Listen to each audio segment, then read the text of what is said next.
Chapter 428. Southern Xie, Northern Shin. Luo Tan unhurriedly said. Shin Miao was startled. Luo Tan was already proudly shaking her head. Everyone knows that there are two great military families in Mingqi. One is Gugu and Gufu's formidable great general Shin family, and the other is the Xie family of the residents of the Marquis of Lin, and older brother Qiu is a talent of the Shin family, and one heard that the little Marquis of the residents of the Marquis of Lin and is also a stunning talent. At that time Zhu Fu had the fortune to see that little Marquis of the Xie family once, and said that this child is not a person of the pond and will one day soar to the 9 heavens. Maternal Zhu Fu. Seen little Marquis of the Xie family? Shin Miao asked hesitantly. Luo Qian also said, that's right. Older sister, why do I not know? You only know how to eat. How would you know? Luo Tan rolled her eyes at Luo Qian and continued. One heard that in the beginning when the Marquis of Lin and took the military strategy, one coincidentally saw little Marquis Xie in the tent. After Zhu Fu saw that little Marquis Xie, he sighed. Originally I wanted to inquire about it, but Zhu Fu told me to stay away from him and said that little Marquis Xie is a dangerous person and not to be provoked. Shin Miao's eyes hung down. She did not know that Luo Sui had seen Xie Jingxing before. But Luo Sui was actually able to see that Xie Jingxing was not simple. Before she could break free from her own thoughts, she heard Luo Tan asking, youngest Biao sister, speaking of which, you also grew up in the Ding capital, so you should have seen that little Marquis Xie before? Shin Miao paused for a moment and nodded her head. What does he look like? Luo Tan grabbed Shin Miao's arm. Is it the same as the rumors say that he is a handsome immortal? Is he more handsome than older brother Ling? The older brother Ling that she was talking about was naturally Luo Ling. Among the 3 sons of the Luo family, Luo Ling was gentle, Luo Sa was violent, and Luo Qian was lively. It was just that because Luo Ling was the most gentle, he looked the most handsome.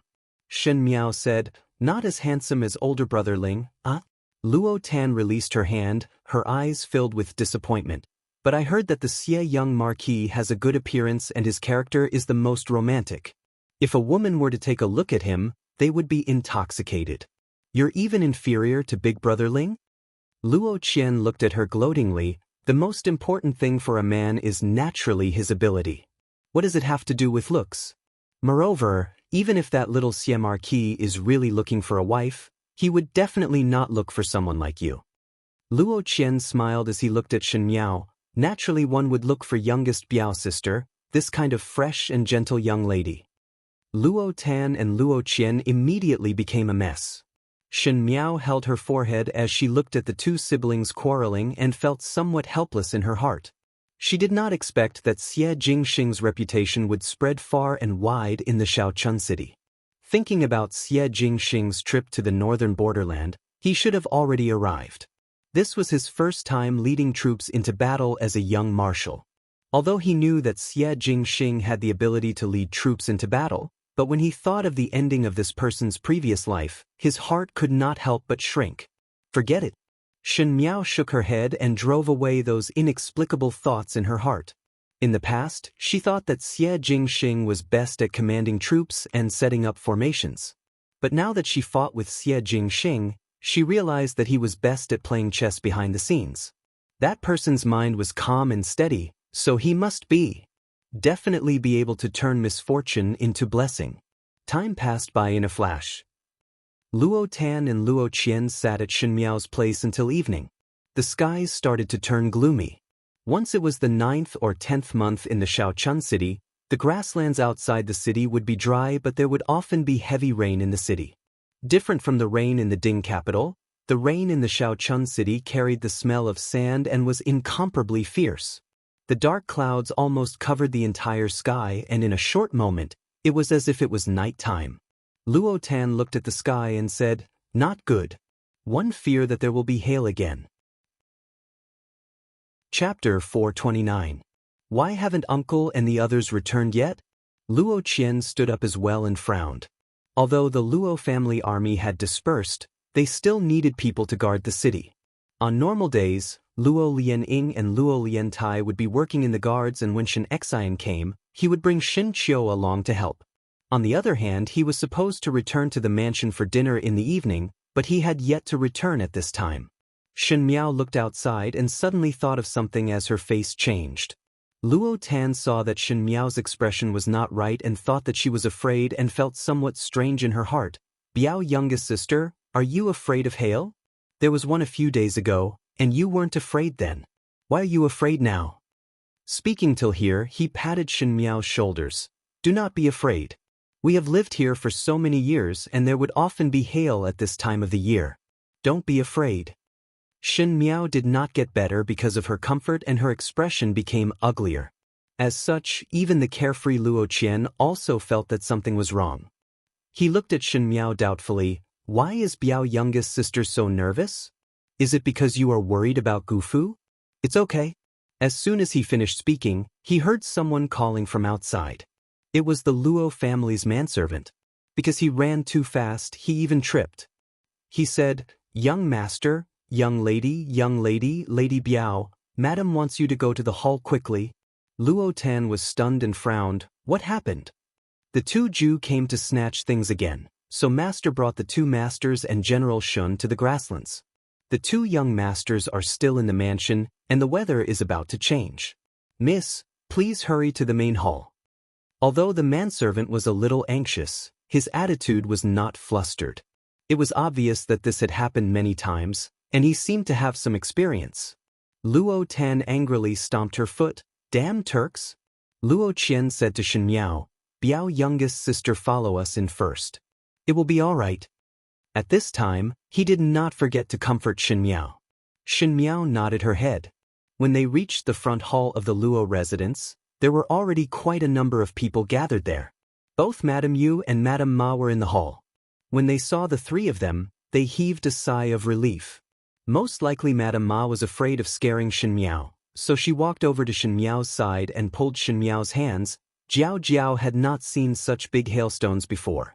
It is all right, later we will talk in the hall. After so long, Jiao had never told us about the matters in the Ding capital. However, he did not mention anything about the Turks at all. Madame Yu's temperament was a bit gentler, so she also smiled and said, that's right. Let's eat lamb stew tonight. I wonder if Jiao will like it. The Shaochun city was adjacent to the grasslands, and when the two Jew did not come to rob, they would use cattle and sheep to exchange for some daily necessities. Cattle and sheep were born sturdy. After slaughtering the fresh sheep, they cut the mutton into thin slices and set up a small pot. The thin and plump slices were almost cooked as soon as they came into contact with water. Then, they were dipped in a little spicy sauce. Previously Luo Tan wanted to let Shen Miao eat the lamb here but was afraid that she would not be used to it. She did not think that it would be brought up today. It was obvious that she wanted Shen Miao to be distracted and not think about other things. Shen Miao smiled gently at Madame Yu. The Luo family always released their goodwill to the greatest extent. The two Jews' nest was in the depths of the grasslands, and every time there was a pursuit, the Luo family's army did not have enough manpower. It required all the able-bodied males of the Luo family to move out in full strength. But this year with Shen Xin and wife, it was better. Shen Xin, Luo Shuiyan, Shen Qiu, Luo Lianying and Luo Liantai all went, and even Luo Sui also followed. In the Shaochun city, only the Luo family could guard the commoners. Originally Luo Ling and Luo Sa also wanted to go, but since Shen Xin and the rest went, Luo Ling and Luo Sa stayed in the Shaochun city. The sky outside was already dark and Luo Tan bit her lips tightly, looking somewhat sullen. Her own home was being robbed by others every year. No matter what, she would not be happy. Chapter 430. Most of the people in the hall were females, and there were also some maids and servants. Bai Lu and Shuang Jiang quietly handed the snacks that were left in the afternoon to Shen Miao for her to eat. The pot was already set up in the hall and the kitchen was cutting the lamb.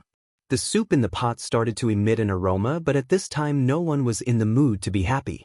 Luo Qian felt somewhat hungry, and when he saw that there were some snacks beside Shen Miao, he walked over and sat down beside Shen Miao and picked up a snack to eat. Shen Miao looked at him without blinking. Luo Qian was somewhat baffled by Shen Miao's gaze and finally scratched his head and could not help but speak. Biao youngest sister, why are you looking at me for? Are you afraid? The place where both of them sat was far away from Madame Yu and the rest, so ordinary people would not be able to hear their voices. Shen Miao said, "Older brother Qian, why is Waizu not willing to reorganize the Luo family's army?" Luo Qian was startled. That day when Waizu heard me speak, he was angry. One fear that it was not because there was no money to support the Luo family's army. "Older brother Qian, can you tell me the reason?" Luo Qian's eyes looked around and avoided Shen Miao's eyes as he stammered, "What reason is there? It is just that there is no money." Biao youngest sister should not think too much. Without money, how can one build the Luo family's army? Shen Miao looked at him quietly. Her eyes were bright and moving, full of clarity, without the slightest bit of emotion. However, it was this kind of frank expression that made people unable to resist. It made people feel that lying in front of such a pair of eyes was blasphemy. Luo Qian was after all a lively youth, and his relationship with Shen Miao was not bad, so he finally gave up and said softly, "Biao youngest sister, this matter is something that no one in our residence dare to say. But since you are one of us, I will tell you about it. Even if you know about it, do not tell others. If my father and mother knew that I told you about it, I will definitely receive a beating." Shen Miao nodded her head. "Actually, you are not the first person to mention the matter of reorganizing the Luo family's army." Luo Qian said, "The time when the Luo family's army really started to decline was not long after youngest Gu was born. At that time the Luo family was already declining and Zuzu's ambitions were not fulfilled. When Zuzu saw that he was depressed all day, she proposed to revive the Luo family's army. Grandfather already had this idea in his heart, and as soon as grandmother said so, he immediately made preparations. But at that time we were still short of money, so grandmother said what Biao Mei said to grandfather that day, that the army should be famous. As long as we win the battle, His Majesty will notice this army and naturally allocate the money. At that time, the problem of the silver would be solved. Thus, my grandfather volunteered to be the commander to fight a border war." Luo Qian sighed, "Biao youngest sister, you should have already guessed what the result was. Grandfather's great defeat had almost become a joke. The Luo family's army was already in decline, and after suffering such a heavy blow, they were even more unable to recover. Most importantly, when grandfather was leading the army to war, grandmother was seriously ill. In order to make grandfather feel at ease, grandmother didn't let her family tell grandfather the news. By the time grandfather returned from the defeat, grandmother had already passed away.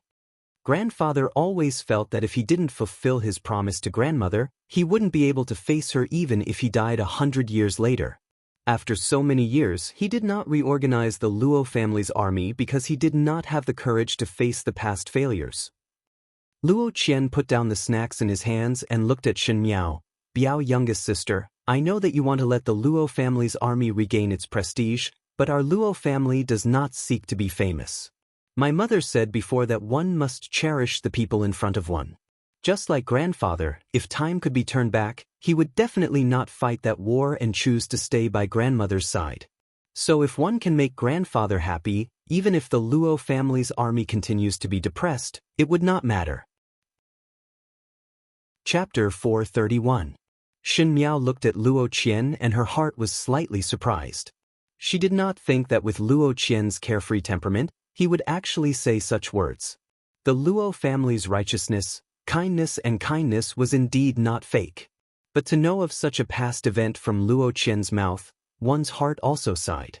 This was the worst defeat of the awe-inspiring great general's life. Was it because he was overconfident, or because he didn't have any confidence in the outcome? Shen Miao thought that it was not that Luo Sui could not afford to lose this battle, but the one he could not afford to lose was none other than Luo Foreign.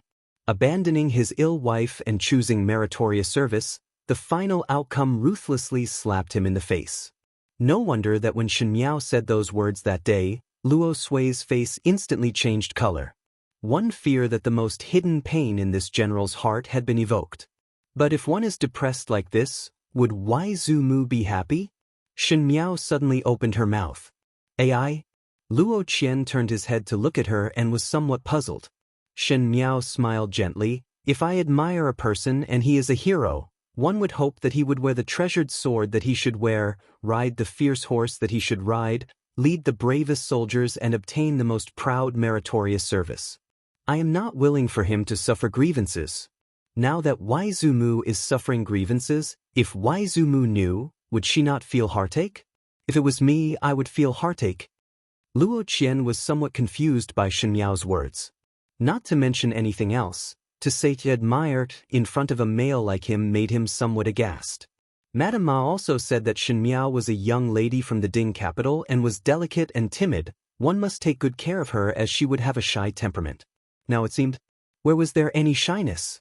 One feared that she was more magnanimous than Luo Tan. Just as he was thinking, one heard a servant shouting outside, "Eldest young master, second young master is back."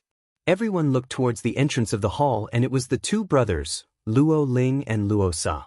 Most likely it was about to rain outside as the air was somewhat humid.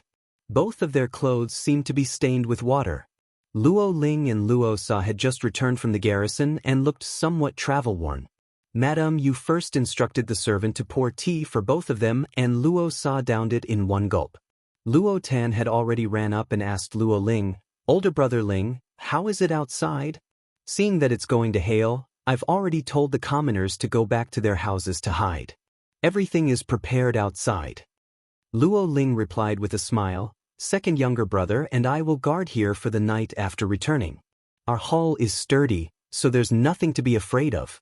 "What happened to Dad, Uncle and Grandpa?" Luo Tan asked relentlessly. Luo Sa frowned and said, "He's not back yet." Luo Tan still wanted to say something but when Luo Ling saw Luo Qian and Shen Miao walking over, he quickly said, "It is nothing. Most likely one would be somewhat busy tonight and would return tomorrow." He changed the topic, "It smells so good. Are we going to eat hot mutton tonight? Cousin has never eaten this before. I don't know if she is used to it." Shen Miao walked in front of Luo Ling. Luo Ling was 18 this year and his brows were as handsome as Luo Lianying but his temperament was as gentle and considerate as Madame Yu. It was a far cry from Luo Sa's violent and unruly temperament. Shen Miao said, "Older brother Ling, is the city guards deployed?"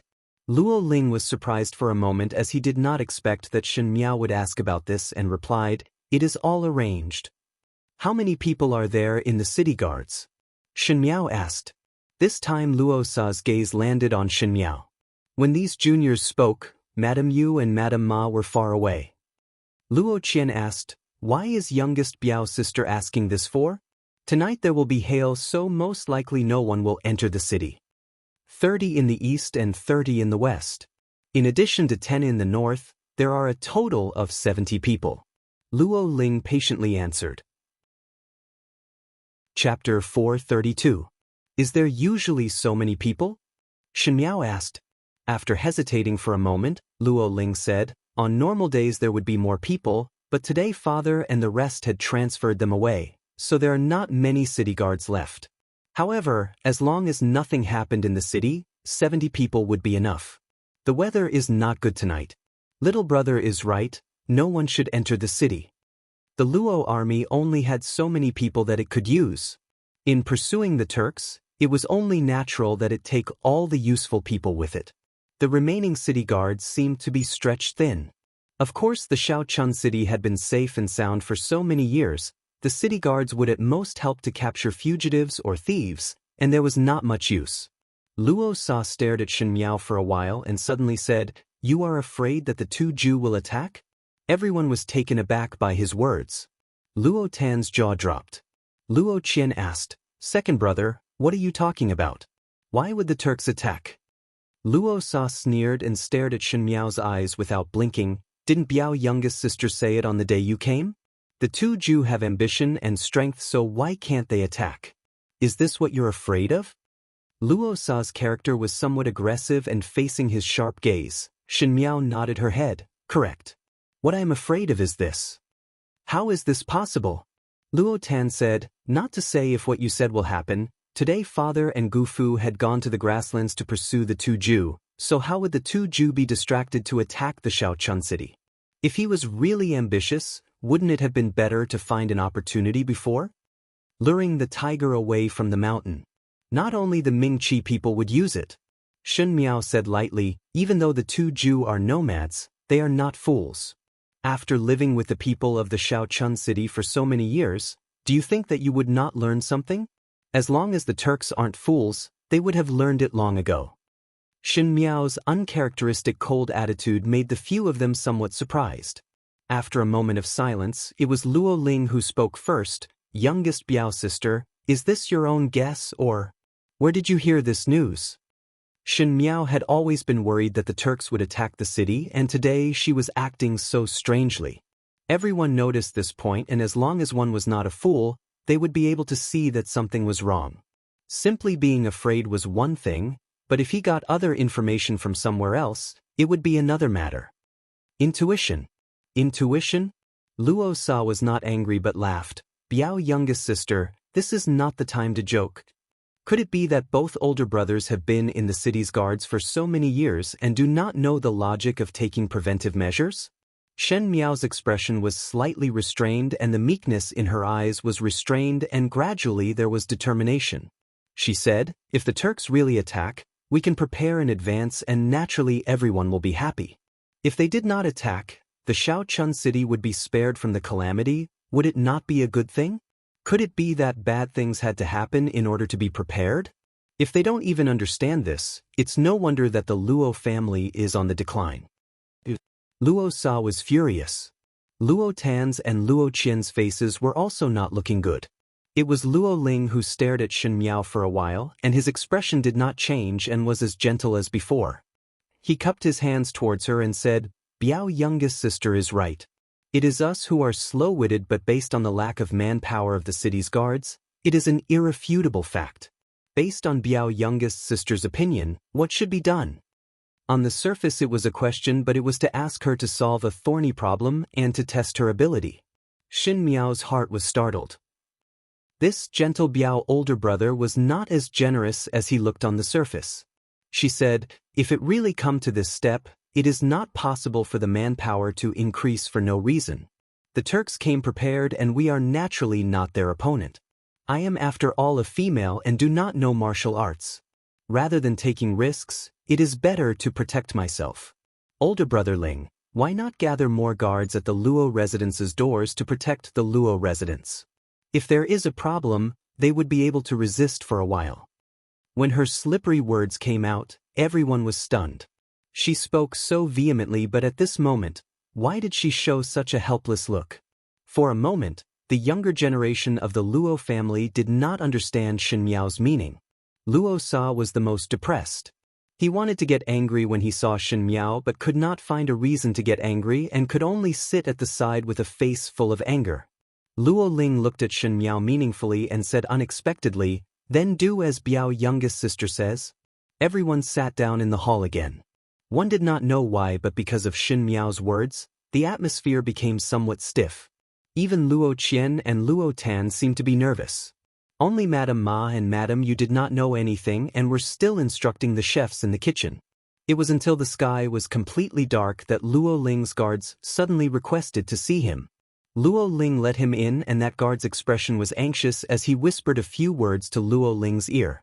Luo Ling's expression changed and suddenly looked toward Shin Miao. Shen Miao was drinking tea leisurely. Chapter 433. Shen Miao was leisurely drinking tea. At this time, when the wind was raging outside, she was sitting in a corner of the hall and slowly sipping the hot tea that Jingzhe handed over. It was as if she was really a naive and innocent young lady who was waiting for the lamb slices at the back of the kitchen to be ready so that she could sit around and enjoy the hot lamb. Luo Ling's expression became somewhat serious. Luo Sa noticed that something was wrong with him and followed Luo Ling's gaze to look at Shin Miao. His face also sank a bit as he asked, "What happened?" Luo Ling did not care about him and did not instruct the guard what to do, but stood up and walked in front of Shin Miao. "Biao youngest sister, step aside to talk. Cousin Ling, if you have anything to say, just say it here." Shin Miao put the teacup in her hands aside and looked at him with a smile. If something really happened, it would not be hidden. Seeing this, Luo Qian and Luo Tan also walked over. Madame Ma and Madame Yu noticed the commotion this time. They thought that there was a dispute between Shin Miao and Luo Ling, and at this time, they would naturally side with the female. Madame Yu immediately walked over and glanced at Luo Ling before shaking her head in disapproval. Ling, do not scare Jiao Jiao. Hearing this, Luo Sa sneered and said, who's scaring who? Big brother, what exactly happened? Luo Qian was young and spoke without thinking. If he had any doubts in his heart, he would ask out loud.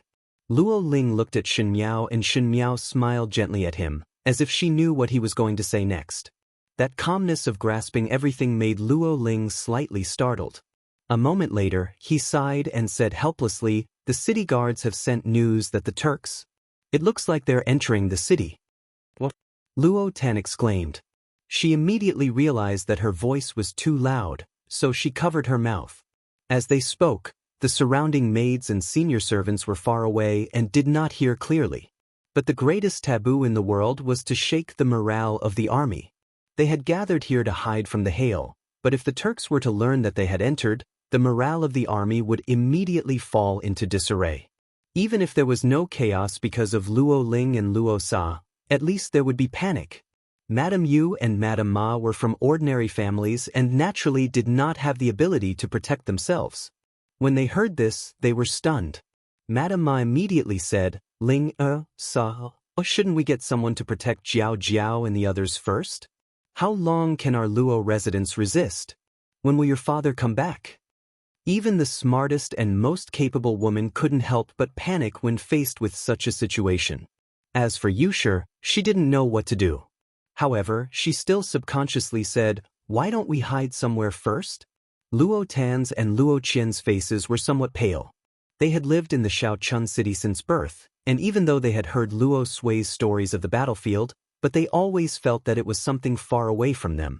The Turks never entered the cities, but the stories of what would happen to them once they entered the cities had no shortage of stories.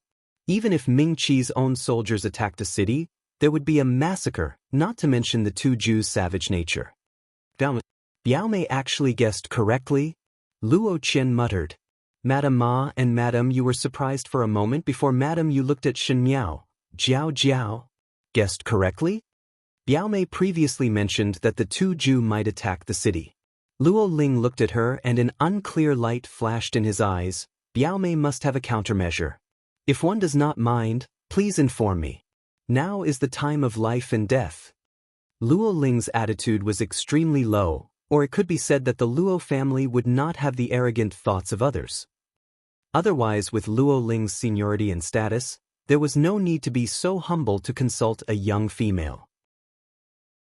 Chapter 434. When Luo Ling's action landed in Madame Ma's and the rest's eyes, they were extremely shocked. Luo Ling was the most outstanding among the younger generation of the Luo family, and now he actually wanted to consult Shen Miao? Shen Miao said, older brother Ling also did not tell me what is the situation now. Luo Ling waved his hands to summon the guard who came to report. When the guard saw Luo Ling going to ask an unfamiliar young lady, he was somewhat surprised but still honestly replied, replying young lady, someone from the guards saw the two Jew gathering at the city gates. The general has not returned and the city guards do not have enough manpower. At the end, he was so ashamed that he could not speak anymore. Shen Miao did not have time to bother about his awkwardness and asked instead, is there a lot of manpower or not? Are the two Jews scattered or united? Luo Sa's eyes were like torches as he stared at Shen Miao. That guard thought about it and said, there are a lot of manpower. Even though they are scattered, there is the sound of horses. There should be reinforcements. The few of them suddenly sucked in a breath of cold air. Luo Ling's and Luo Sa's expression became extremely ugly in a moment. If there was some fluke just now, at this moment they were really aware of the seriousness of the matter. Having horses meant that there was an army. The army that was able to contend with the two Jew on normal days was now fighting in the grasslands. At the moment the Shaochun city did not have any real military strength, but at this time they caught up with another two Jew army. Shen Miao was right. It was a diversion to lure the tiger away from the mountain. These two Jew had become cunning and even secretly developed another army. This army might not be as strong as the one that Shen Xian dealt with, but to bathe the Shaochun city in blood, it was more than enough. Madame Ma and Madame Yu also realized that the matter was not good. Madame Ma said, why not call back all the manpower that can be used? No matter what, first protect you younger generation. It was the tradition of the Luo family since ancient times to let the younger generation leave first when there was an accident. It was to sacrifice the older generation and leave the hope to the younger generation. Luo Tan's eyes immediately turned red and pulled Madame Ma's sleeves. Mother, I do not want. If it is really not possible, then fight it out with them. Luo Qian gritted his teeth and there were two flames of anger in his eyes. In any case, we have the blood of generals flowing in our bones. Could it be that we are still afraid of those barbarians? Take the sword. At most, we will die together. Qian, Madame Ma said angrily, what nonsense are you talking about? Do you want to die if you go out now? If it really doesn't work, Big Brother and I will cover your escape. It was Luo Sa who opened his mouth. He said solemnly, there are still carriages in the residence. Escape from the back gate of the city. There is a section of mountain road. We will not be discovered even if we hide. Xin Miao interrupted them. Luo Sa looked at her. Do you have a way? Xin Miao shook her head. A trace of disappointment flashed across Luo Qian's and Luo Tan's faces at the same time. They did not know why, but they felt that Xin Miao seemed to have a lot of ability. Even though she looked delicate and noble and had tender skin, but every time they spoke to Xin Miao, that kind of peace and confidence made one feel at ease as if they had a backbone. But now that Xin Miao could not think of a solution, Luo Qian and Luo Tan were somewhat desperate. Then do as second younger brother says. Luo Ling said, first send you to the horse carriage and all the guards in the residence will follow you. It is enough to leave second younger brother and me in the Luo residence. I will go with second younger brother to the city guards. This was to sacrifice the two brothers to fight for time for the others. Madame Yu's tears fell in a moment and almost fainted as she pulled Luo Ling's hands. How can one let the two of you stay here? Madame Ma shook her head, we are one family. If we are to leave, we will leave together. This deadlock could not be resolved. Xin Miao shook her head and spat out two words, no. Chapter 435. Biao youngest sister, what exactly are you talking about? Luo Qian could not help but ask. Xin Miao swept her eyes across everyone and said, in the Shaochun city, the Luo family has the largest military strength. The leaders of the city guards are also older brother Ling and older brother Sa. The two Ju are also clear about this point, so if they were to really attack the city, in order to boost morale, they would definitely deal with the Luo family first. As long as the Luo family is destroyed, the citizens of the Shaochun city would definitely lose their fighting spirit and be captured. If I am the two Ju, even if I have to use all means, I will deal with the Luo family first. It is impossible for the Luo family to escape unscathed. Exposing the terrible reality without any concealment, Luo Tan could not help but tremble and looked at Luo Ling, eldest brother. Is what she said true? Luo Ling stared at Xin Miao, correct? Luo Sa's anger suddenly rose, this cannot be done, that cannot be done. Since one cannot escape and the two Ju have brought troops over, why not fight it out with them? Our Luo family has never produced a coward before, so why would we be afraid of them? There is no need to be anxious. Xin Miao suddenly spoke. The hall was silent for a moment before Luo Ling looked at Xin Miao and softly said, does Biao youngest sister have a brilliant plan? Cannot be considered as brilliant. Xin Miao's brows were calm. She was born delicate and pretty, and in the midst of all the anxious emotions, only her expression was indifferent. Everyone then discovered that from the beginning till now, Xin Miao had not shown any other emotions. The Shaochun city was at the borders and would panic when the two Jews suddenly entered the city, but Xin Miao was a pampered young lady who had been sleeping comfortably in the Ding capital, and was not surprised at all. The two Jews have brought their troops but did not advance for a long time. It is obvious that they are hesitant and have some scruples. I think that after so many years, even though the Luo family's army had dispersed, the remaining prestige is still there and can still be some deterrence. Their hearts are hesitant and probe before advancing. Even the commander is not certain, so one can make use of it. Madame Ma and Madame Yu did not understand Xin Miao's words, but felt that Xin Miao's words were very reasonable, so they did not speak for a moment and quietly listened to her. Luo Sa frowned and asked, "How to make use of it? Let's buy some time." Shen Miao lightly replied, "My father and mother, Wai Zhu and Jiao are not ordinary people, and one think that they would soon discover that something is wrong here, and once they discover that something is wrong, they would quickly rush back to the Shaochun city. Before that, all we need to do is delay the footsteps of this end." "But how do we delay it?"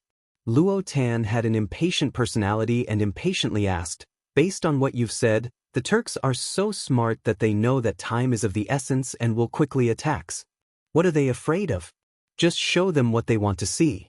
Shen Miao smiled gently. "What they are afraid of is that the Luo family's army actually still have surplus strength, so let them see the surplus strength of the Luo family's army." "Biao youngest sister," Luo Qian said anxiously, "where are we going to get the Luo family army now?" Shen Miao smiled gently. "This will require everyone's cooperation. But before that, one do not know if both older brothers believe in me?" She looked at Luo Ling and Luo Sa. It was clearly a very gentle and humble attitude, but there was a faint hostility. Luo Ling looked at her seriously. "I believe you." Outside of the Shaochun city's city tower, it was already very dilapidated and there was a lot of dirt and dust accumulated over the years, which was the mark of time. There were generations of people here, and there were also generations of heroic generals who guarded the peace and tranquility of the Shaochun city. But just like how cracks would appear on the brick walls of the city, the once indestructible doors would gradually decay.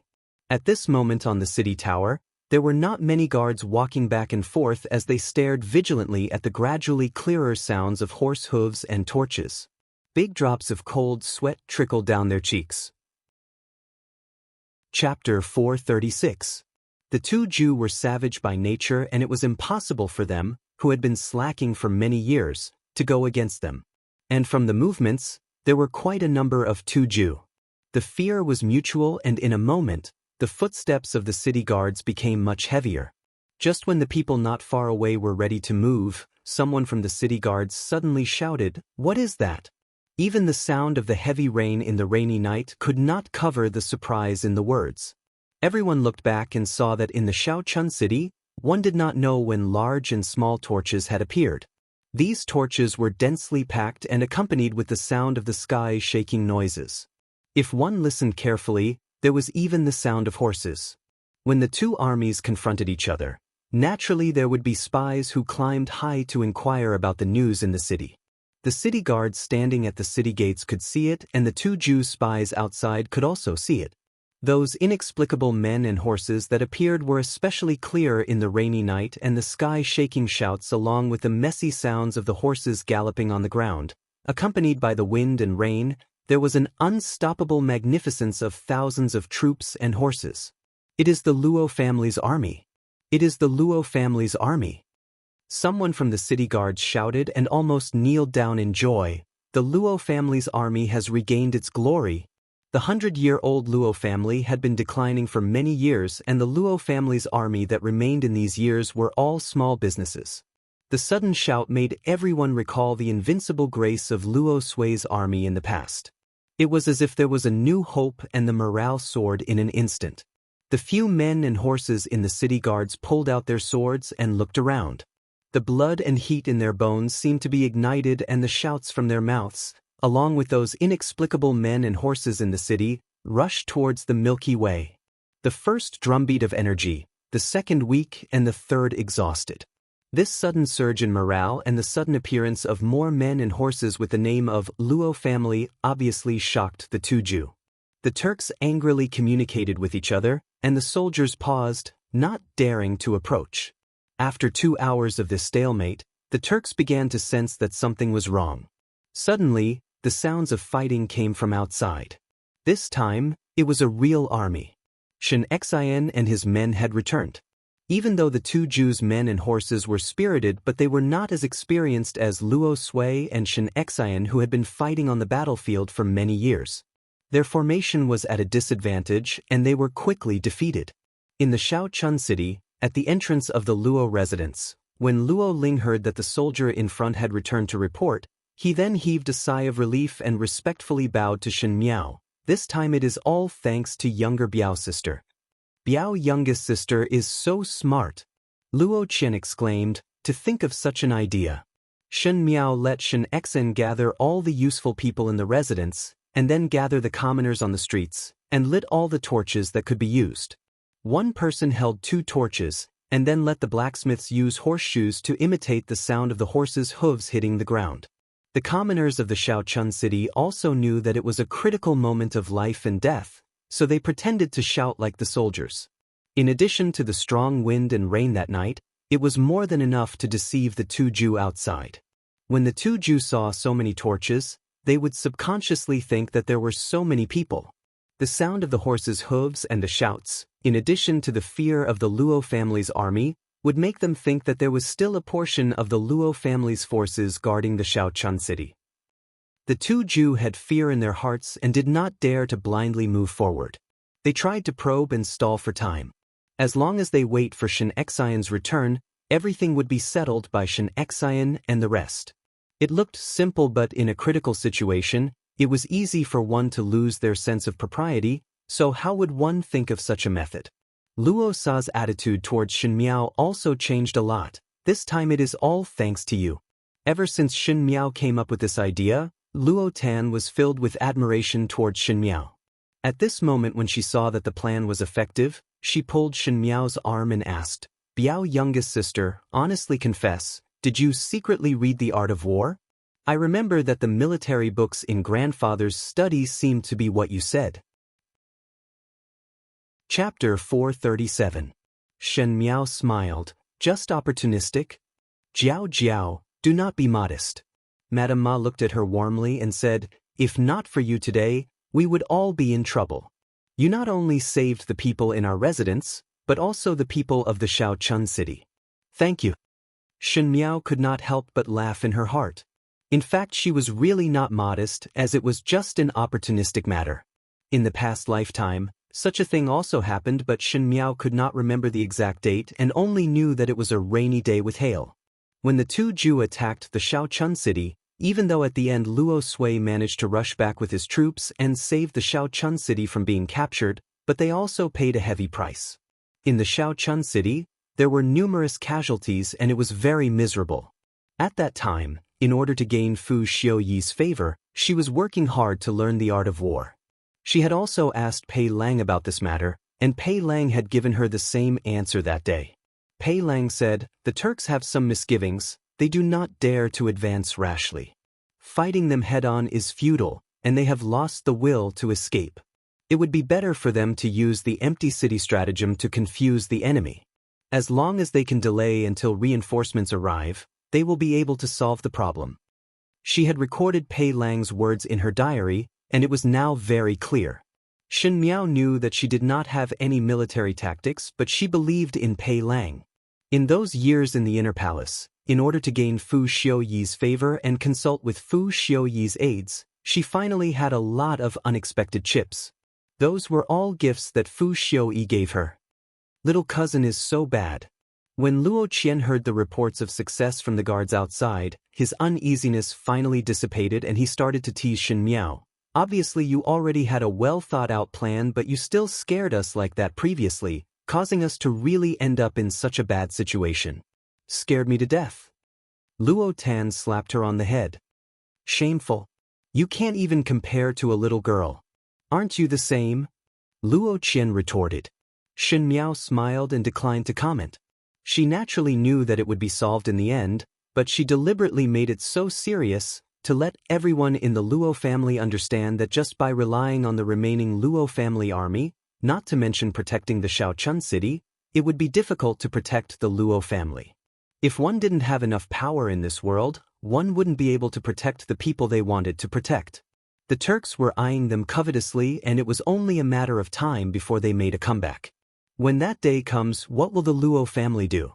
Only when they were truly aware of the danger would the Luo family feel nervous. The younger generation of the Luo family, Luo Lianying and Luo Liantai, even Madame Ma and Madame Yu, would spare no effort to urge Luo Sui to reorganize the Luo family's army. As for Luo Sui himself, he had eyes to see and ears to listen. There would always be a time when the scale in his heart would tilt. It was impossible for Shen Miao alone to persuade a stubborn person like Luo Sui, and because of her identity, it would inevitably make Luo Sui have some misgivings, but it was different for the Luo family. Sometimes, when you want to achieve something, don't use the most direct method. You need to be tactful. In her previous life, whatever Shen Miao wanted, she would directly say it and do it, and in the end, she would lose miserably. On the contrary, Mei Foran's method of twisting and turning was exceptionally brilliant. She hated Mei Foran but wanted to learn from Mei Foran what she did not have. At the dawn of the second day, the Shaochun city finally calmed down. In this battle, the two Ju were defeated miserably.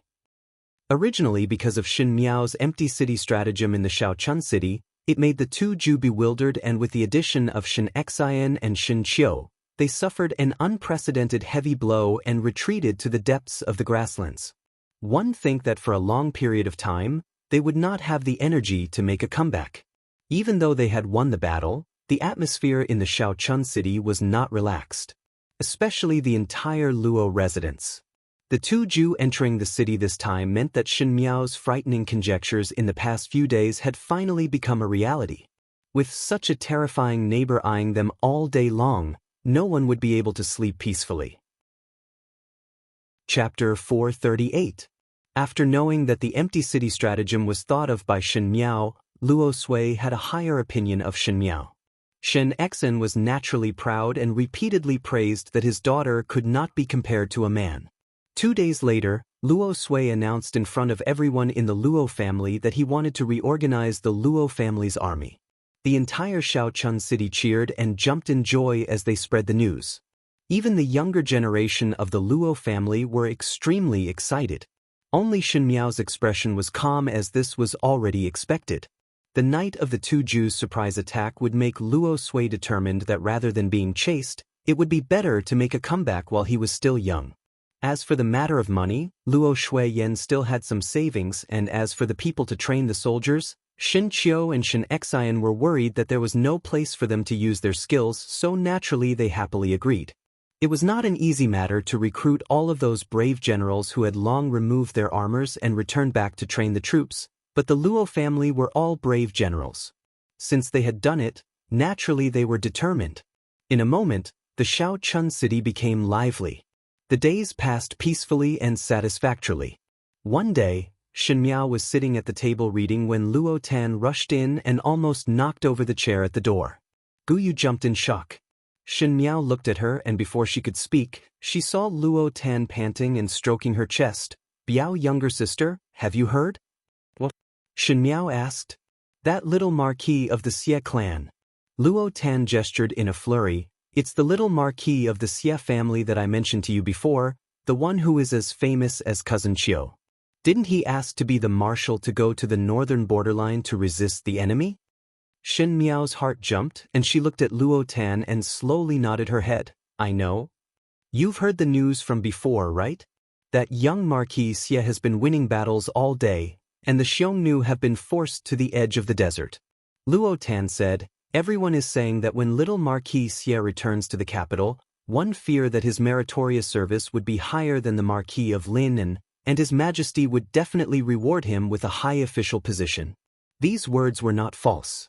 Not long after Shen Miao reached the Shaochun city, Xie Jingxing also led the Xie family's army to the northern border. The bravery that Xie Jingxing displayed on the battlefield caused people to click their tongues in amazement.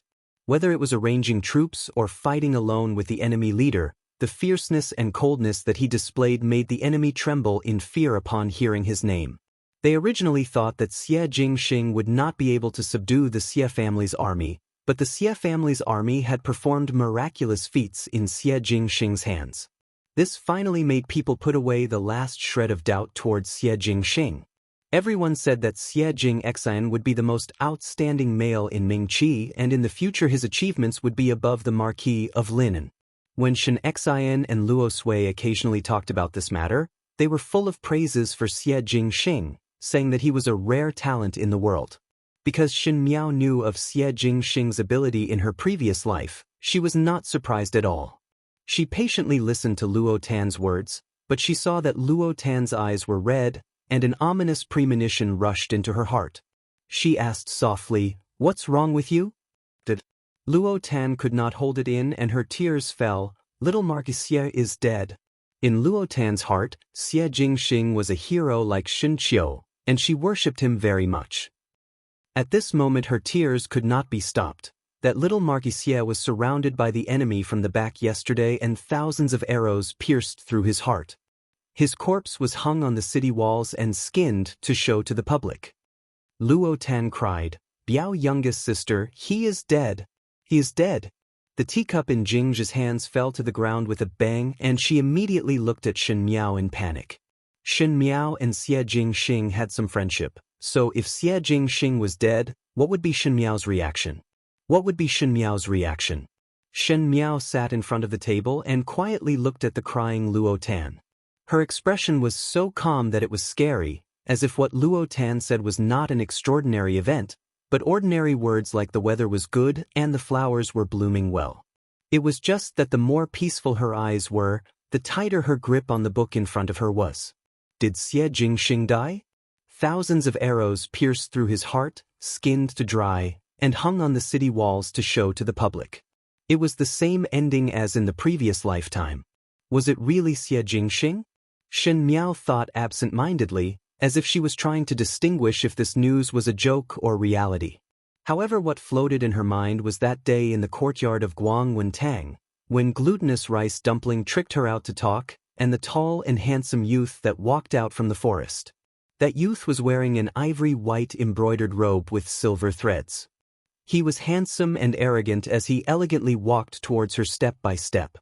His lips hooked up into a mischievous smile, and his peach blossom eyes had a smile that was not a smile that was very intoxicating. It was 30% frivolous, 60% probing, and the remaining 10% was a youth's romantic. "So it is you," he said. Chapter 439. In the late spring season, the grasses were long and the orioles were flying. Wherever the pitter-patter of rain fell, even the flowers were wet red. The entire small town was filled with the unique fragrance of spring, and even the sandstorms seemed to have lessened. The rainwater dripped down from the eaves and created small puddles on the green flagstones. The clear drops splashed up and seemed to be pitiful and adorable. In the birdcage hanging on the beam, the orioles were chirping and the crisp sound of the rain mixed together was more beautiful than the music played by the best musicians. At the end of the corridor, a young female ran over in a hurry. This young female was wearing a peach-pink embroidered horse skirt and the color was bright and adorable, but her hands were holding onto the hem of the skirt as she rushed over, which was somewhat comical. She had wheat-colored skin and was lively and mischievous as she shouted, "Biao youngest sister! Biao youngest sister! Older sister, slow down." The youth following behind her shouted loudly, "The ground is slippery, be careful not to fall." Just as he finished speaking, the lively young female who was running in front staggered and almost fell down. Luckily she had some martial arts skills and with a light tap of her toes, she steadied her body. She angrily turned back and complained to the youth, "Luo Qian, shut your crow mouth." Luo Qian stuck out his tongue and behind Luo Qian, two slender figures appeared and a dissatisfied voice sounded, "Luo Tan, be careful that you will not be able to get married like this." "Older brother Sa." Luo Tan anxiously stomped her feet, "If I am not able to get married, I will marry older brother Qiu." Luo Qian scoffed, "Older brother Qiu will not take an interest in a tigress like you." "Luo Qian." Luo Tan made a posture to hit him. "Enough. Stop messing around." It was the gentle youth who was walking at the back who smiled, "Aren't you going to look for Biao youngest sister to talk? Go in." When they went to the innermost courtyard, they saw Bai Lu and Shuang Jiang moving the flowers and plants outside. When they saw them, they quickly said, "Young lady is waiting for you in the room." Luo Tan lifted the curtain and shouted, "Biao youngest sister." There was no incense in the room, but the maidservants found a few sprigs of jasmine from somewhere. The room was filled with the sweet fragrance of flowers. A young girl was sitting in front of the window. She was dressed in a dark black brocade robe with fine cloud and goose feathers. She wore a purple skirt with emerald patterns. The color was very dark, but it didn't make her look old at all. Instead, it made her skin look as translucent as jade. It was drizzling in front of the window. When she heard the noise, she raised her head slightly, revealing a delicate and pretty face.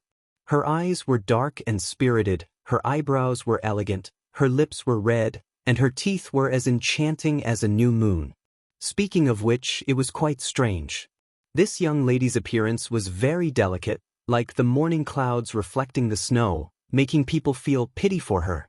However, her eyes and brows were gentle and combed, giving her a sense of elegance. It was as if he was a person who could bear the burden of magnanimity.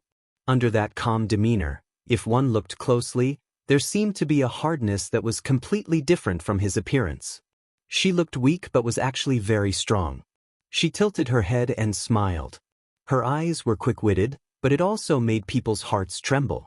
It was as if her casual smile had turned the originally simple study into a palace carved with flowers and jade, and she was a noble sitting on a high seat, looking down at everyone with an indifferent gaze.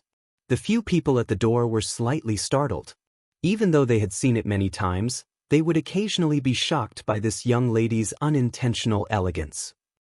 There was a ghostly aura lingering around her every move, and this was roughly the reason. After being stunned for a moment, Luo Tan was the first to react. With a flick of her hand, she ran in and said, "Biao, youngest sister, your dress is really beautiful." She was after all a young lady. No matter how naughty and mischievous she usually was, her love for beauty was still the same. Shen Miao smiled gently. "If you like it, then let the tailor make another set." Chapter 440. Luo Tan's lips twitched. "I am unable to wear this color and can only be envious." She sized up Shen Miao and sighed. "No wonder all the gentlemen in the Shaochun city kept asking about you from older brother Ling and the rest. Biao, youngest sister, you are getting more and more beautiful." This was the 71st year of Ming Qi. 2 years had passed, and in these 2 years, Shen Miao was also slowly growing up. That slightly childish face gradually showed a delicate contour, and even the cute facial features became more refined. It was just that gentle temperament did not change and even became smoother. But the more it was like this, the deeper the magnanimity. The temperament of walking on the road attracted people to look back frequently. No wonder Luo Ling and Luo Sa's brothers would secretly inquire if Shen Miao was married. After all, even though there were beauties in the Shaochun city, but a beauty with such a unique temperament was one of a kind. Of course, just look at whose Biao youngest sister she is. Luo Qian proudly stepped forward and placed his hand on the desk in front of Shen Miao. "Biao youngest sister, do you know that His Majesty sent people to send money over again? Got a reward?" As Shen Miao spoke, she kept the book on the table. Luo Qian's eyes were sharp and saw the name of the book and said curiously, "Qin Country Records? How does Biao youngest sister look at Qin Country's things?" "Just casually take a look." Shen Miao answered without much care. Luo Sa's eyes slightly flashed. Luo Ling stared at Shen Miao and softly said, "There were countless of rewards in 1 year, and recently the rewards are too frequent. What does Biao youngest sister think is the reason?" He very naturally sought advice from Shen Miao, as if he did not think that it was worth being ashamed to seek advice from a young lady who was much younger than him. Of course, the 4 juniors in the room would not laugh at her. How much ability did Shen Miao have was a question worth exploring. But the 4 of them had a tacit understanding not to tell the Luo family's elders about Shen Miao's mysteriousness, as if they firmly believed that even if Shen Miao had any secrets, she would definitely not harm the Luo family. There must be a demon when things are abnormal. Shen Miao said, "The Son of Heaven is overly suspicious, and with the rapid rise of the Luo family's army, one would only suppress them quietly, but the frequent rewards seem to be spreading one's name. That is a request." She pondered for a moment. His Majesty has a request for the Luo family's army, or is deliberately raising the status of the Luo family's army. As for the request, what is the request? Ming Qi's tribute ceremony is about to begin. Everyone was stunned. Luo Tan rubbed her chin and said, "It seems so. When the Ming Qi pays tribute, the Qin country and the Great Liang will send people over. The Qin country and the Ming Qi are evenly matched, and the Great Liang is far stronger than the Ming Qi. His Majesty will also be afraid."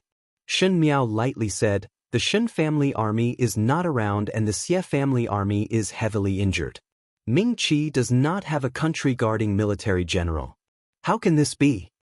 That's why His Majesty wants to elevate the Luo family to deter the Qin kingdom and the Liang dynasty. Luo Tan quickly replied. Shen Miao nodded her head. So it is like this? Luo Qian said and looked at Shen Miao with some admiration. She was obviously of the same age as him, but Luo Qian always had a feeling that Shen Miao was much older than him and was even more mature and steady than Luo Ling. Shen Miao would never avoid the analysis of the imperial court's forces. Compared to the elders who were tactful and tangled, Shen Miao was much more ruthless and direct. For example, the words that the Son of Heaven is overly suspicious, the elders would never say it. The younger generation of the Luo family liked to play with Shen Miao and sincerely accept her. Naturally, it was because Shen Miao had something that was extremely attractive on her. Perhaps the people of the Ding capital were more knowledgeable than the people of the Shaochun city, as Shen Miao would always know some things that they did not know. This is not necessarily a good thing. Luo Sa frowned. The higher one is held up, the more painful the fall. Chapter 441. Correct. Shen Miao said, but it is also an opportunity. What kind of opportunity does younger Biao's sister think it is? Luo Ling asked with a smile. It's not easy for the Luo family's army to improve in the past 2 years. His Majesty has the heart to support them. Although the greater the contribution, the more dangerous it was, the Luo family army already had the strength to not be bullied. For the past 2 years, the Luo family army had been trained by the Luo family and not the emperor. This was the Luo family's military strength and not Ming Qi's. His Majesty is supporting the people of the Luo family. As long as you insist on this point, it will be fine. All under the heavens was the king's land, all under the king's command were the king's subjects, but Shen Miao had clearly divided the Luo family and Ming Qi into 2 sides. If it was heard by Luo Sui, one feared that he would faint from anger. These treasonous words were clearly preparation for a rebellion. However, when the Luo family's younger generation heard that, while they were surprised, they did not feel angry. Unlike their ancestors, when the Luo family's juniors were born, the Luo family was already in dire straits.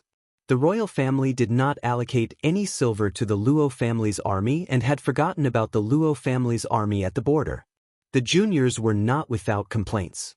The more he complained, the less obvious his loyalty would be.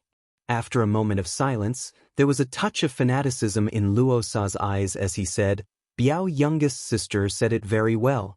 His temperament was violent and impulsive, completely different from Luo Ling's gentleness and would rarely praise anyone. Now that he was praising her, it was obvious that he agreed with Shen Miao's words. Luo Ling was more steady, but even so, he did not object. Luo Qian's and Luo Tan's temperament were lively and there was no reason for them to believe Shen Miao's words, thus they did not say anything bad. Thus with this reward from Emperor Wen Hui, the younger generation of the Luo family almost reached a consensus. It was a good thing and there was no need to dissuade. Speaking of which, Luo Tan leaned on the table and looked at Shen Miao. Youngest Biao's sister is now 16 and yesterday one of my sisters came over to ask me if you have a family to marry. If not, take a look at her older brother. Biao Mei, do you want to see him? The people of the Shaochun city were open and simple, and if there was a young lady that one fancied, one could inquire through friends and relatives. Luo Qian said, what nonsense are you talking about? Biao's youngest sister is only 16 and there is no rush. But you are already 18, why don't you worry about yourself? What's there to be anxious about? Luo Tan flipped her hair. I'm so pretty and smart. Even when I'm 80 years old, there will still be people proposing marriage to me. I'm just worried about Biao Mei. Biao Mei is so delicate and weak that people are always thinking about her.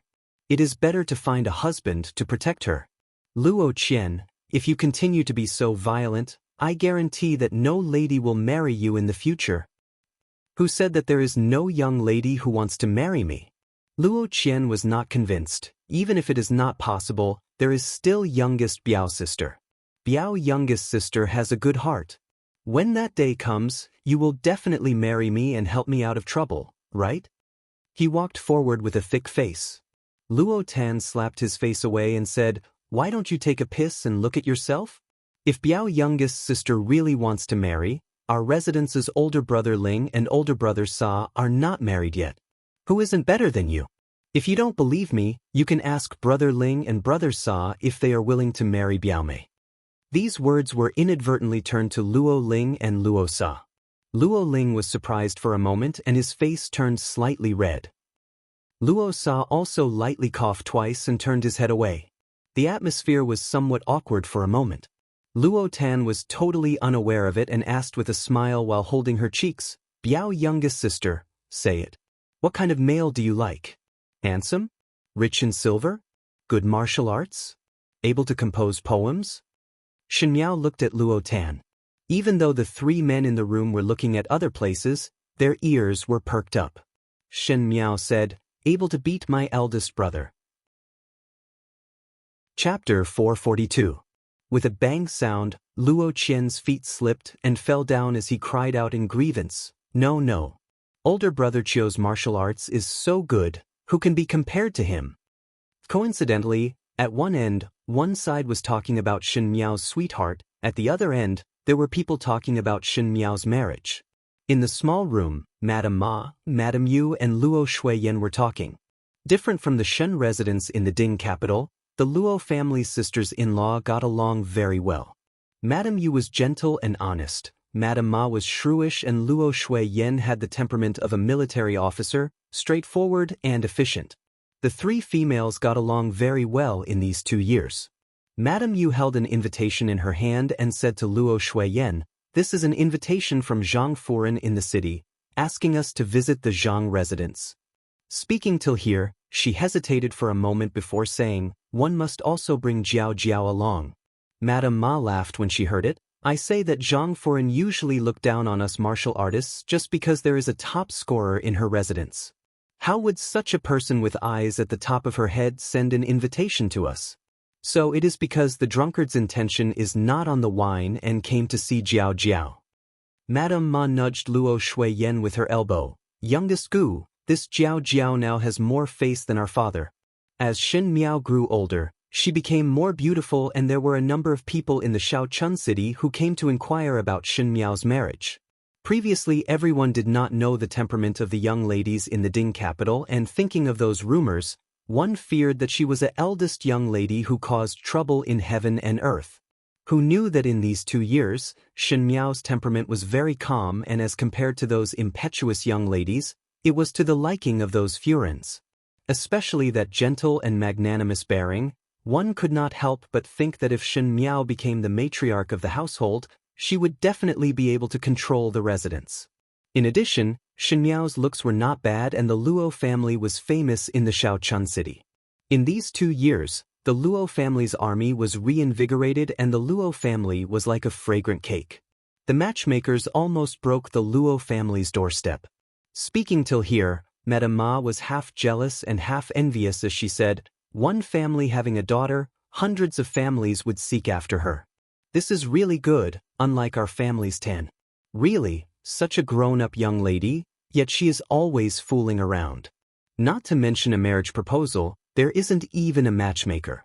If this goes on, could it be that she's going to be an old maid at home? Ma Shi was originally just joking, but who knew that as she spoke, she really became a bit worried. Luo Shuiyan persuaded, it is good that Tanner is lively. There will always be a suitable family, sister-in-law, why are you so anxious? As for Jiao Jiao, she's only 16 years old, but why does she look more mature than a 60-year-old woman? Her temperament isn't like mine, nor is it like her father. I don't know who she took after. What is little aunt worrying about? Madame Ma didn't know whether to laugh or cry. There aren't many young ladies like Jiao Jiao now. Look at her temperament. Just by sitting there, who wouldn't say she's full of nobility? If you ask me, I'm afraid even the Empress in the palace wouldn't have such an imposing manner. That's why I said that Jiao Jiao's bearing is innate. Correct. Madame Yu also praised, sister-in-law and I have stayed in the Shaochun city for so many years, and those old people in the aristocratic families definitely do not have Jiao Jiao's bearing. Luo Shuiyan shook her head and sighed. It was good that she was obedient and sensible, but for such a young temperament to be so calm, It made one feel somewhat worried. Luo Shuiyan would rather Shen Miao had a cheerful temperament like Luo Tan, and watch the bustle, but have the liveliness that a young lady should have. Speaking of which, Madam, you said seriously, Jiao Jiao is 16 this year. If she does not return to the Ding capital, sooner or later she would have to marry. Does little aunt have a suitable candidate in mind? Previously Jiao Jiao was young, but now she is 16 and should be at the age to talk about marriage. Now all the families in the Shaochun city want to marry Jiao Jiao home. Is there no one that little aunt likes? Chapter 443. Luo Shuiyan was surprised for a moment. She was used to being carefree and it was her own bold and proactive choice to be together with Shen Exin. She had never asked others to look at her face like a normal female, thus she did not think about this. When she heard Madam Yu mention this, she was somewhat stunned. After a moment, Luo Shuiyan then said, "This still depends on Jiao Jiao's intentions. Youngest Gu, you are really willing to let a young lady like Jiao Jiao marry?" Madame Ma sighed, so intelligent and not irritated, with a personality that makes one dote on her. If it was me, one would definitely not be willing to let her marry out and raise her for a lifetime. Different from the aristocratic families in the Ding capital, the people in the Shaochun city would not think that it was better for a female to marry out as early as possible. On the contrary, they felt that the longer a female stayed in the residence, the more pampered they would be. Madame Ma said, "Speaking of which, Linger and Sar have reached the age of marrying a wife. Why not Jiao Jiao marry into our own family?" Madame Ma asked probingly. She had a sudden whim, but Madame Yu's eyes lit up when she heard it. She, who usually spoke softly, for the first time could not wait to speak. "That is also all right. I see that Linger and Sa like Jiao Jiao, especially Sa. You all know that Sar usually does not even have the patience to look at young ladies, but these 2 years he would often run over to Jiao Jiao's room. Their relationship as cousins is very good, and I know my own son that Sar definitely likes Jiao Jiao in his heart." Luo Shuiyan opened her mouth, but before she could speak, she saw Madame Yu shaking her head, but Sar is impulsive and does not know how to dote on others. If Jiao Jiao were to marry over, I fear that she would be wronged, and that fellow is a blockhead. It is still Linger who is the best. Linger has a gentle temperament and is slightly older. The last time the cousins went on an outing together. Speaking of which, there were a number of people who came to Linger for marriage these few years, but Linger himself did not fancy one, thus I cannot say much about him. Linger definitely likes Jiao Jiao, otherwise he would not look for Jiao Jiao to talk after leaving the army. Madame Ma was not happy when Madame Yu spoke to herself and was not to be outdone. Eldest saw, "How can it be calculated like this? According to what you said, our families Qian and Jiao Jiao's age are similar. They were about the same age and usually played well together. Although Qianer was a little mischievous, she was more considerate. Playing together with Jiao Jiao like this was the best. There is also our families Tan. Tanner and Chioer are a pair. In this case, they can be even closer." Finishing, Ma Shi looked at Luo Shuiyan. "Youngest Gu, what do you think?" Luo Shuiyan. 2 pairs of ardent eyes looked at her. Luo Shuiyan braced herself and said, "This still depends on the children's intentions." She did not expect that Madame Yu and Madame Ma would have such thoughts, but when Luo Shuiyan thought about it carefully, she did not feel that it was bad. First of all, they were all part of the same family. The younger generation of the Luo clan all had good characters and good looks. This was exactly what she liked. The official position does not need to be too high, the money does not need to be too much. The most important thing is to treat Shen Miao well and place Shen Miao in his heart. She had also experienced it from the side of a young girl in love. Not to mention Shen Qiu's side, even these few sons of the Luo family, Luo Ling was gentle, Luo Sa was brave, Luo Qian was cheerful, and the most important thing was that they were kind-hearted.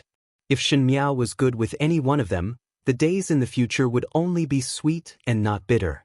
But Luo Shuiyan still had to depend on Shen Miao's intentions. She also did not know what kind of person Shen Miao liked. Originally she knew that Shen Miao liked those like Fu Xiuyi, but in these 2 years, Shen Miao did not mention about Fu Xiuyi at all, which made her gradually put her heart at ease. But her own daughter had such a dull temperament, Thus Luo Shuiyan was worried. Why not find an opportunity to ask Jiao Jiao's intentions?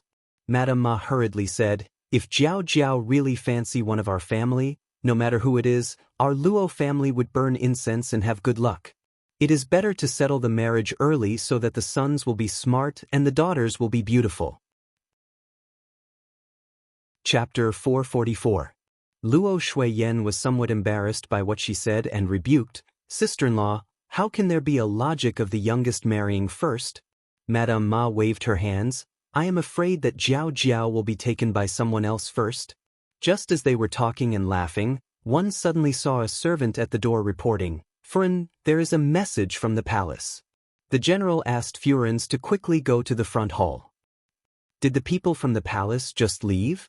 Why are they here again? Did they send the rewards? Madame Ma got up and casually asked. It seems that it is to ask Xin Gai to return to the capital. The servant answered. Luo Shuiyan's actions of getting up stiffened. The front hall of the Luo residence was in a mess. It was not that the people in the hall were in a mess, but the people's hearts were in a mess. Emperor Wenhui's imperial edict wanted Shen Exan to bring his family back to the capital and restore the title of formidable great general. He also said to return the Shen family's army's tiger tally to Shen Exan. 2 years ago Emperor Wenhui had given Shen Exan a slap in front of the world, and now he was giving him a sweet date to eat in such a big way. But it was another matter if Shen Exan was willing to eat this sweet date or not.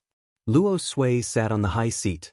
For the past 2 years, because of the reorganization of the Luo family's army, he had to worry a lot and there were more white hairs on his temples, but his prestige did not diminish.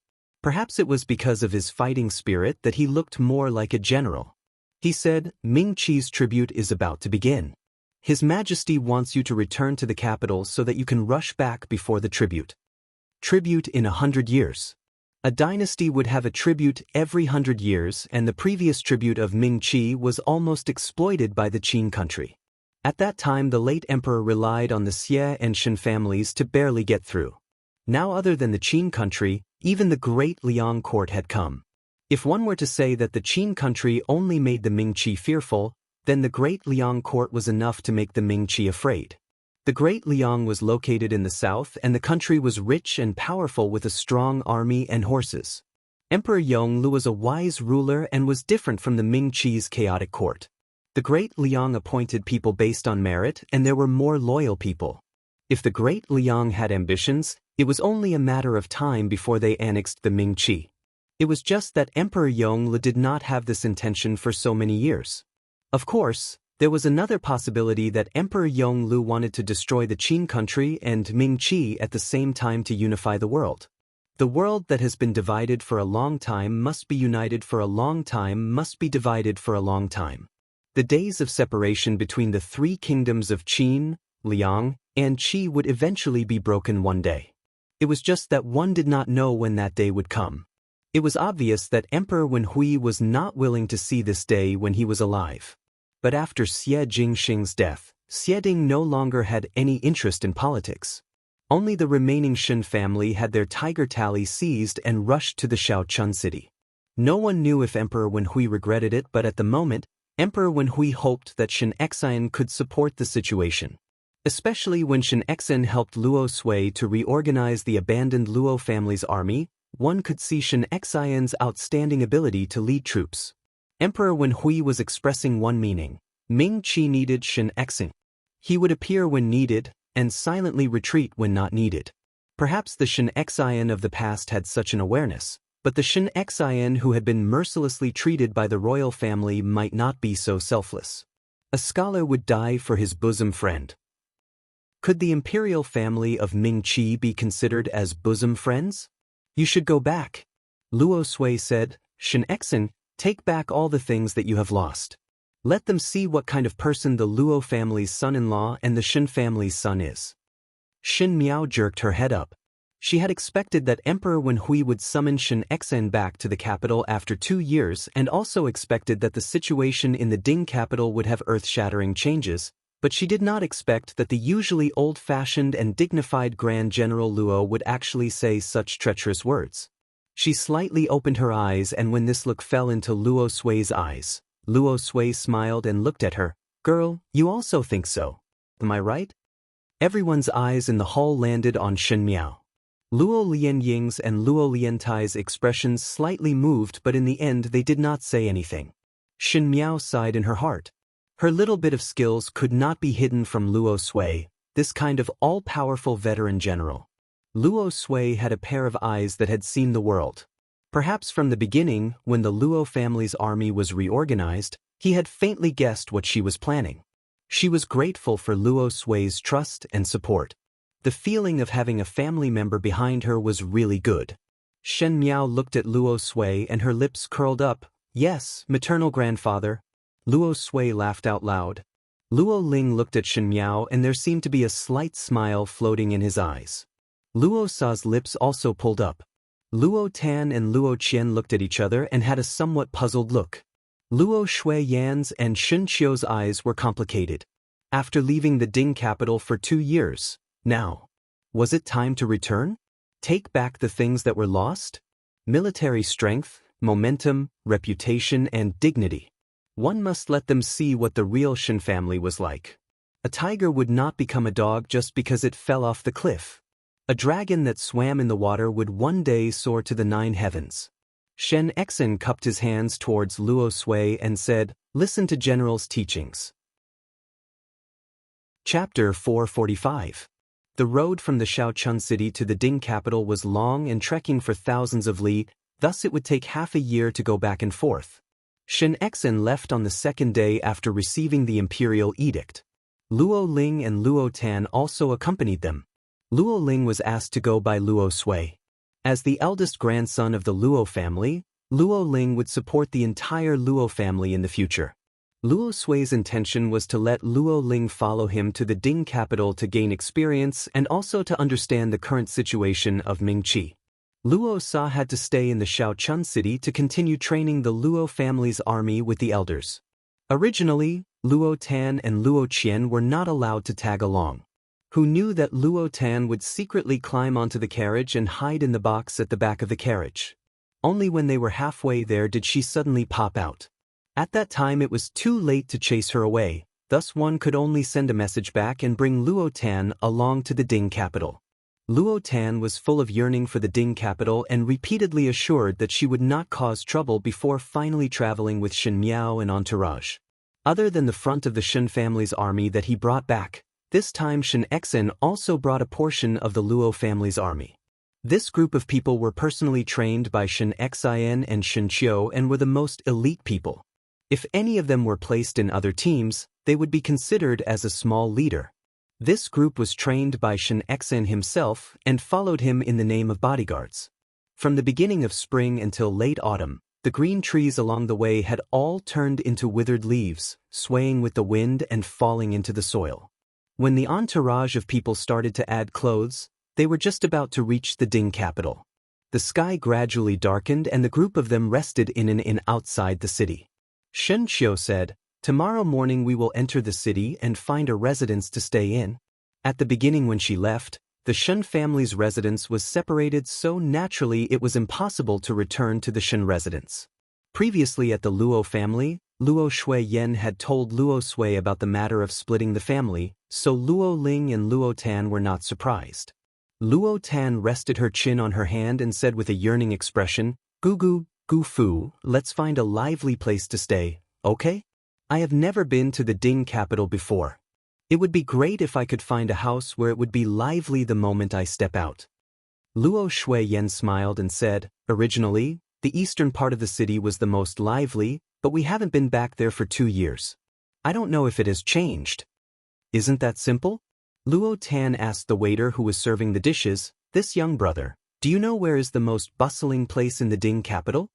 The waiter didn't know the identity of this group of people, but he saw that they had brought so many people with them and that they were dressed very well.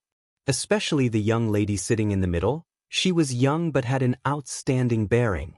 With one look, he knew that she was a young lady from a noble family. Immediately she did not dare to neglect and replied enthusiastically, "Young lady, there are many lively places in the Ding capital." The east and south sides of the city were quite lively. There are many shops in the east of the city. It's convenient for a lady to buy some cosmetics. There are many restaurants in the south of the city. If you want to eat, go to the south of the city. Luo Tan was obviously not very satisfied with this answer. She wrinkled her nose and said, "That's it?" The waiter was afraid that he would make her unhappy, so he thought for a while and said, "If Miss really wants to have some fun, it's better to go to the south of the city." Recently, the people of Qin and the Great Liang came. The emperor gave them a mansion in Yanqing Lane in the south of the city to live. Yanqing Alley is in the south of the city. What is Yanqing Alley? Luo Tan asked. Yanqing Alley is the most expensive piece of land in the Ding capital.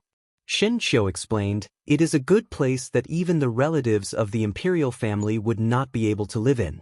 Even the few imperial highness princes did not live in that area when they left the palace. Only the imperial brother-in-law stayed in Yanqing Alley for a period of time. Luo Tan was first surprised. This Yanqing Alley is actually so expensive? Then she was somewhat disappointed, but since it is so expensive, we would not be able to afford the residence there. Chapter 446. When the waiter heard this, he was startled and carefully looked at Luo Tan. Yanqing Alley was a place where one could afford to stay for a few days, let alone buy a house. Seeing Luo Tan's arrogant tone, the waiter almost suspected that he had misjudged her. This person was just a country bumpkin who entered the city for the first time. It does not matter. Shen Miao opened her mouth. There is a street next to the Yanqing Lane and it is adjacent to the restaurant. It is just outside the lane and the price is not that expensive. One can always afford it. It's not far from Yanqing Alley, so it's not bad to take a step back. Hearing this, the waiter was taken aback. He subconsciously said, "This young lady is right." That is indeed the case. Jiao Jiao also want to watch the excitement? Shen Xian asked. Naturally, Shen Miao did not have the temperament to join in on the fun, and today when she said it like this, it seemed that she had some interest. Feel that it is somewhat fresh. Shen Miao smiled. Good. Luo Tan's eyes lit up as she looked at Shen Miao. Biao, youngest sister, you are the best. She thought that Shen Miao deliberately said that for her and was extremely grateful to Shen Miao. Shen Miao looked up at the waiter. Have the people from the Qin country and the Liang dynasty arrived? The waiter's gaze had never left the youngest girl from the beginning. He felt that when she sat there, even the chair seemed to become golden and dazzling. Hearing Shen Miao's question, he immediately replied respectfully, yes. Ming Qi's tribute will be held a few days later and the Qin country and the Great Liang have sent people over to congratulate. Currently these people are arranged to stay in the residence in Yanqing Lane. Who did the Qin country and Great Liang send over? Shen Miao asked. The waiter scratched his head. In the Qin country it is His Highness the Crown Prince and Princess Ming'an, and in the Great Liang it is His Highness Prince Rui, the younger brother of Emperor Yonglu. Shen Miao's eyes hung down. Many thanks? After the waiter left, Luo Ling asked, what does Biao younger sister think about the people from the Qin country and the Great Liang? Shen Miao smiled, nothing much. Just feel that it is somewhat strange. Luo Tan smiled, no matter what, when we reach the Ding capital tomorrow, we will be able to watch the excitement. In the palace of the Ding capital, in the emperor's bedroom, the thick smell of medicine filled the entire bedroom and the incense in the incense burner made one's heart feel melancholy. On the dragon bed, Emperor Wenhui's eyes were half closed as he leaned on the couch and the palace beauty beside him was gently feeding him spoonfuls of medicine. This person was none other than Consort Dong. She fed him very patiently and carefully as Emperor Wenhui could only eat a small spoonful at a time. She blew on the spoonfuls until it was cold and tested that it was not hot before slowly feeding it to Emperor Wenhui's mouth. While she was feeding, she gently patted Emperor Wenhui's back to make his breathing smoother. When Emperor, condominium and also after Emperor, after of it, Wenhui's Tsong Ji, Shen Li said. Emperor Wenhui frowned and swallowed the last trace of bitterness in his mouth before saying, it is hard for you to remember this. Your Majesty is not afraid of bitterness, but this consort is afraid that your Majesty is afraid of bitterness. Consort Dong Shu smiled gently, Your Majesty, on account of this consort's face, eat a little of this fruit. Emperor Wenhui was tickled by her and his eyes softened. In this palace, you are the one who understands Zhen's intention the most. There were many things that could change in 2 years' time. No matter how vigorous Emperor Wenhui was, he would not be able to resist the erosion of time. Moreover, he had so many sons who were younger and stronger than him and had bigger ambitions. The internal and external situation was critical, and he had aged a lot and his body had gradually become sickly. The Crown Prince's illness was also in a precarious situation, and the Crown Prince's faction was gradually losing. Prince Zhou and Prince Jing were aggressive, and Prince Xian and Prince Li were eyeing covetously. Even Emperor Wenhui was tired of looking at the women in the inner palace. At this time, Consort Dong Shu and Prince Ding, Fu Xiuyi, who were aloof from worldly affairs, entered his eyes. Chapter 447. The most reassuring thing for an emperor was a son and a woman without ambition. When Emperor Wenhui was sick, he loved to summon Consort Dong Shu to serve him. Under such imperial favor, Consort Dong Shu was as cautious as usual and would not take the initiative to talk to Emperor Wenhui about Prince Ding's matter, which made Emperor Wenhui even more satisfied. Occasionally he would talk with Consort Dong Shu about some unhappy matters in court. The tribute is about to begin. Emperor Wenhui sighed. The messenger said that Shen Exen will return to the capital in these few days. I banished him 2 years ago, and I'm afraid he still has resentment in his heart. If it weren't for the urgency of the situation, I wouldn't have invited a wolf into my house. Your Majesty, Consort Dong Shu said with a smile, General Shin is your official and naturally needs to do things for you. He will do whatever you want him to do, so why does your Majesty torment yourself? Minister? Emperor Wenhui sneered. This official's prestige is bigger than Zhen's.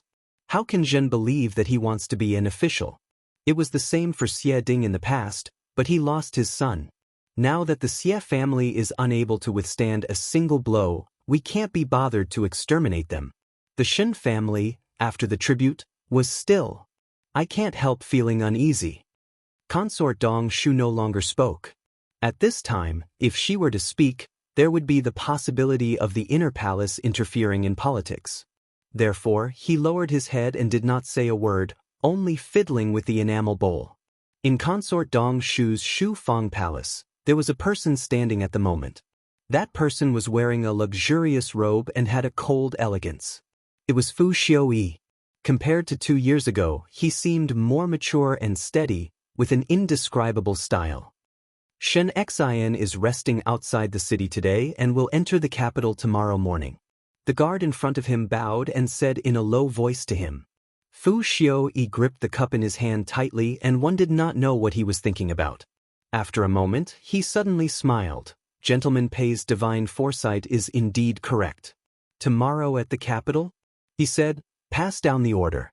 All the guards at the city gates listen up. When Shen Exen returns to the capital, the entire city must welcome him. The guard cupped his hands in acknowledgement and hurriedly retreated. Fu Xiuyi stood with his hands clasped behind his back, and a trace of seriousness flashed across his face. 2 years ago, the Shen family took drastic measures and messed up all his plans. Now returning to the Ding capital, Fu Xiuyi had a feeling that this was a chess piece of the Shen family's plan. Perhaps Shen Exen had long known that there would be a day when he would return to the capital, so he was so decisive when he left. Since it's like this, then how about roasting the Shen family on top of the scarlet flames once more? Let the Shen family be a target, and let Emperor Wenhui, Prince Zhou's faction, Prince Li's faction, and even the Qin country and the Great Liang keep their eyes on Shen Xian, this fat piece of meat. He was a vengeful person after all, and he hated being toyed with by others even more. Daring to scheme against him, Fu Xiuyi, the Shen family must pay the price. On the morning of the second day, Shen Xian's group set off once again. If one were to start their journey from this inn, they would be able to reach the Ding capital before noon. Since he still needed to find a house, it was best to do it as soon as possible. When they reached the Ding capital city gates, the guards at the city gates saw Shen Xian's waist token and were immediately in awe. So it is General Shen. As they spoke, they quickly opened the city gates and welcomed Shen Exen and entourage in. Luo Tan said, Uncle, they seem to respect you very much. It seems that Uncle's official position is very high. Xin Qiu and Xin Miao frowned at the same time. That day when they left the Ding capital, those guards looked at their faces coldly and could not wait to hit them when they were down. Now with such enthusiasm, it was definitely not only because they needed him to come back to deter those people in the Qin country. Most likely it was because of someone's guidance. Luo Tan lifted the curtain of the carriage and looked out before exclaiming, "This is the Ding capital. It is so big and lively, and there are more people than the Shaochun city. Ah, Biao youngest sister, the young ladies here are really good-looking. How can they be so fresh and lively? Heavens, even the gentlemen are all fair and tender." Chapter 448. She was so noisy that people nearby heard her and turned their heads to look in her direction. It was not a big deal if one did not look, but when one saw, one exclaimed, "It's General Shen. General Shen has returned. General Shen is back." Shen Xian already had an illustrious reputation in the hearts of the common people of Mingqi, and with the Xie family's mishap in these 2 years, the Shen family also moved away. It really made one feel a hero's end of the road. Even when the Qin country and the great Liang's people came to the Ding capital, they would suddenly have a feeling of being unable to protect themselves. And the appearance of Shen Xian at this time undoubtedly gave the commoners a pillar of support. Immediately more and more people gathered around and exclaimed, "General Shen has returned." For a moment, the cheers of the crowd almost blocked the entire path of the carriage. The commoners were shouting fanatically, and their faces were full of admiration. Luo Tan covered her mouth. "Oh my God, Uncle has such a high reputation in these people's hearts." Luo Ling and the rest who were outside had an embarrassed expression. It was a good thing to have people lining the streets to welcome him, but it was also not bad to be chased after by others. Every year when Shen Xian returned to the capital in triumph, he would always be like this. But now, Shen Xian did not return with a body full of meritorious service. Instead, he was summoned back by the emperor 2 years after being expelled from the capital. The louder the cheers of the commoners, the louder it was, as if it was a slap on Emperor Wen Hui's face. If this was not directed at Emperor Wen Hui, then what was it? In the carriage, Luo Shuiyan's and Xin Miao's expressions also sank. Especially Xin Miao, her gaze suddenly turned cold. Only Luo Tan did not know what had happened and was happy for Shen Xian's prestige. The road was blocked to such a state that Shen Xian could only let the guards beside him explain to the commoners. When the commoners heard this, even though they were still standing on both sides of the street, they were not as agitated as before and also opened up a path. Mo Qing and Qi first rode their horses to look for a residence. Just like what Shen Miao said, there was a street next to Yanqing Lane in the southern part of the city, and the residence there was not bad. Now that Shen Xian had spent a lot of money on reorganizing the Luo family's army, he was not as well off as before. Even so, when Shen Miao wanted to stay in the residence in the southern part of the city, Shen Xian agreed without a second word. The carriage headed south of the city. The closer they got to Yanqing Alley, the fewer people there were. This was because most of the people living around Yanqing Lane were high-ranking officials and nobles. They were either rich or respectable. Commoners could not afford to live on the land there. The commoners who had come to greet them had also dispersed. The carriage traveled smoothly. Mo Qing and the rest quickly came back to report that they had found a residence to stay in and would talk about money later. The original owner of the residence was a newcomer under the name of Shen Xian and did not ask for much money as a mortgage. When they were just a wall away from the Yanqing Alley, a gust of wind suddenly blew and coincidentally blew open the curtain of the carriage that Shen Miao was sitting in. The curtain flew up and quickly fell back down. Shen Miao's gaze slightly congealed, and when Luo Tan saw it, she asked, "What is it?" Shen Miao swept a glance at the curtain of the carriage and shook her head, "Nothing." But her heart was secretly alerted as for a moment just now, she felt that she was being spied on. Being the center of attention was extremely uncomfortable. On a tall building in the distance, there was a young male and female holding a jade flute standing side by side. That female was as beautiful as a flower and wore a golden dress. She had big eyes and a small mouth and was covered with pearls and jades. When these tacky jewelry landed on her body, It did not look ugly but made her look delicate and charming. She looked at the distant carriage and said disdainfully, "This is the formidable great general's Shen family? Such a great reputation, but it is only so." The man beside her was in his early 20s, and he bore some resemblance to her. He was considered handsome, but because his nose was slightly hooked, his entire person had some hostility that was hard to get along with.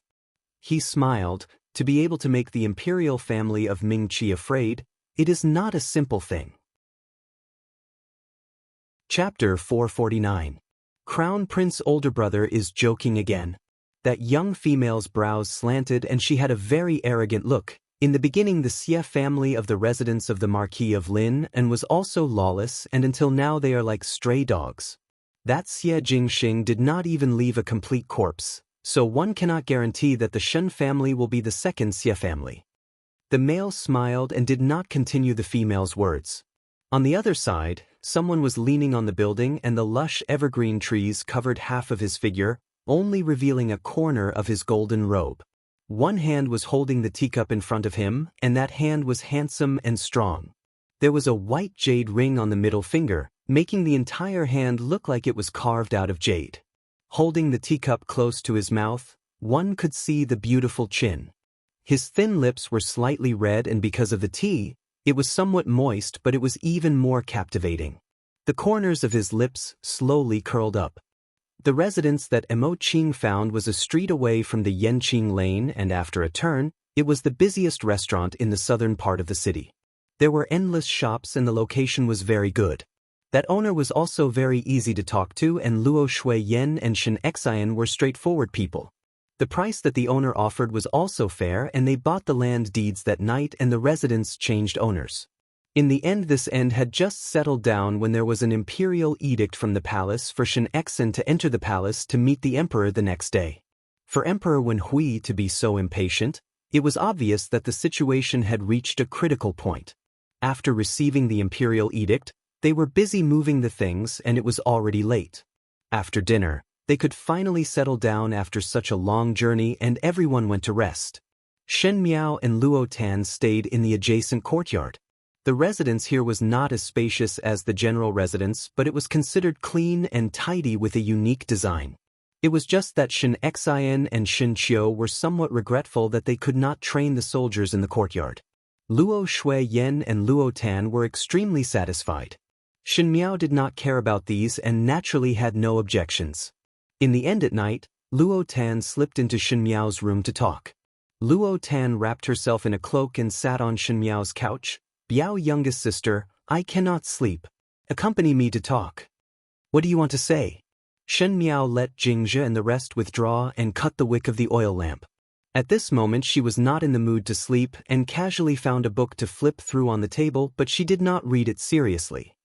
One did not think that the Ding capital would be like this. One could not tell if Luo Tan's tone was lost or happy. "I grew up in the Shaochun city and thought that the outside was the same as the Shaochun city." One did not expect that the Ding capital was bigger and livelier than what the storytellers said. "Biao Mei, I am still a little afraid." The eldest young lady of the Luo family, who was out of control of the law and natural morality, would actually have a day of fear. Shen Miao smiled gently. "What is there to be afraid of? Of course I'm scared when I'm alone."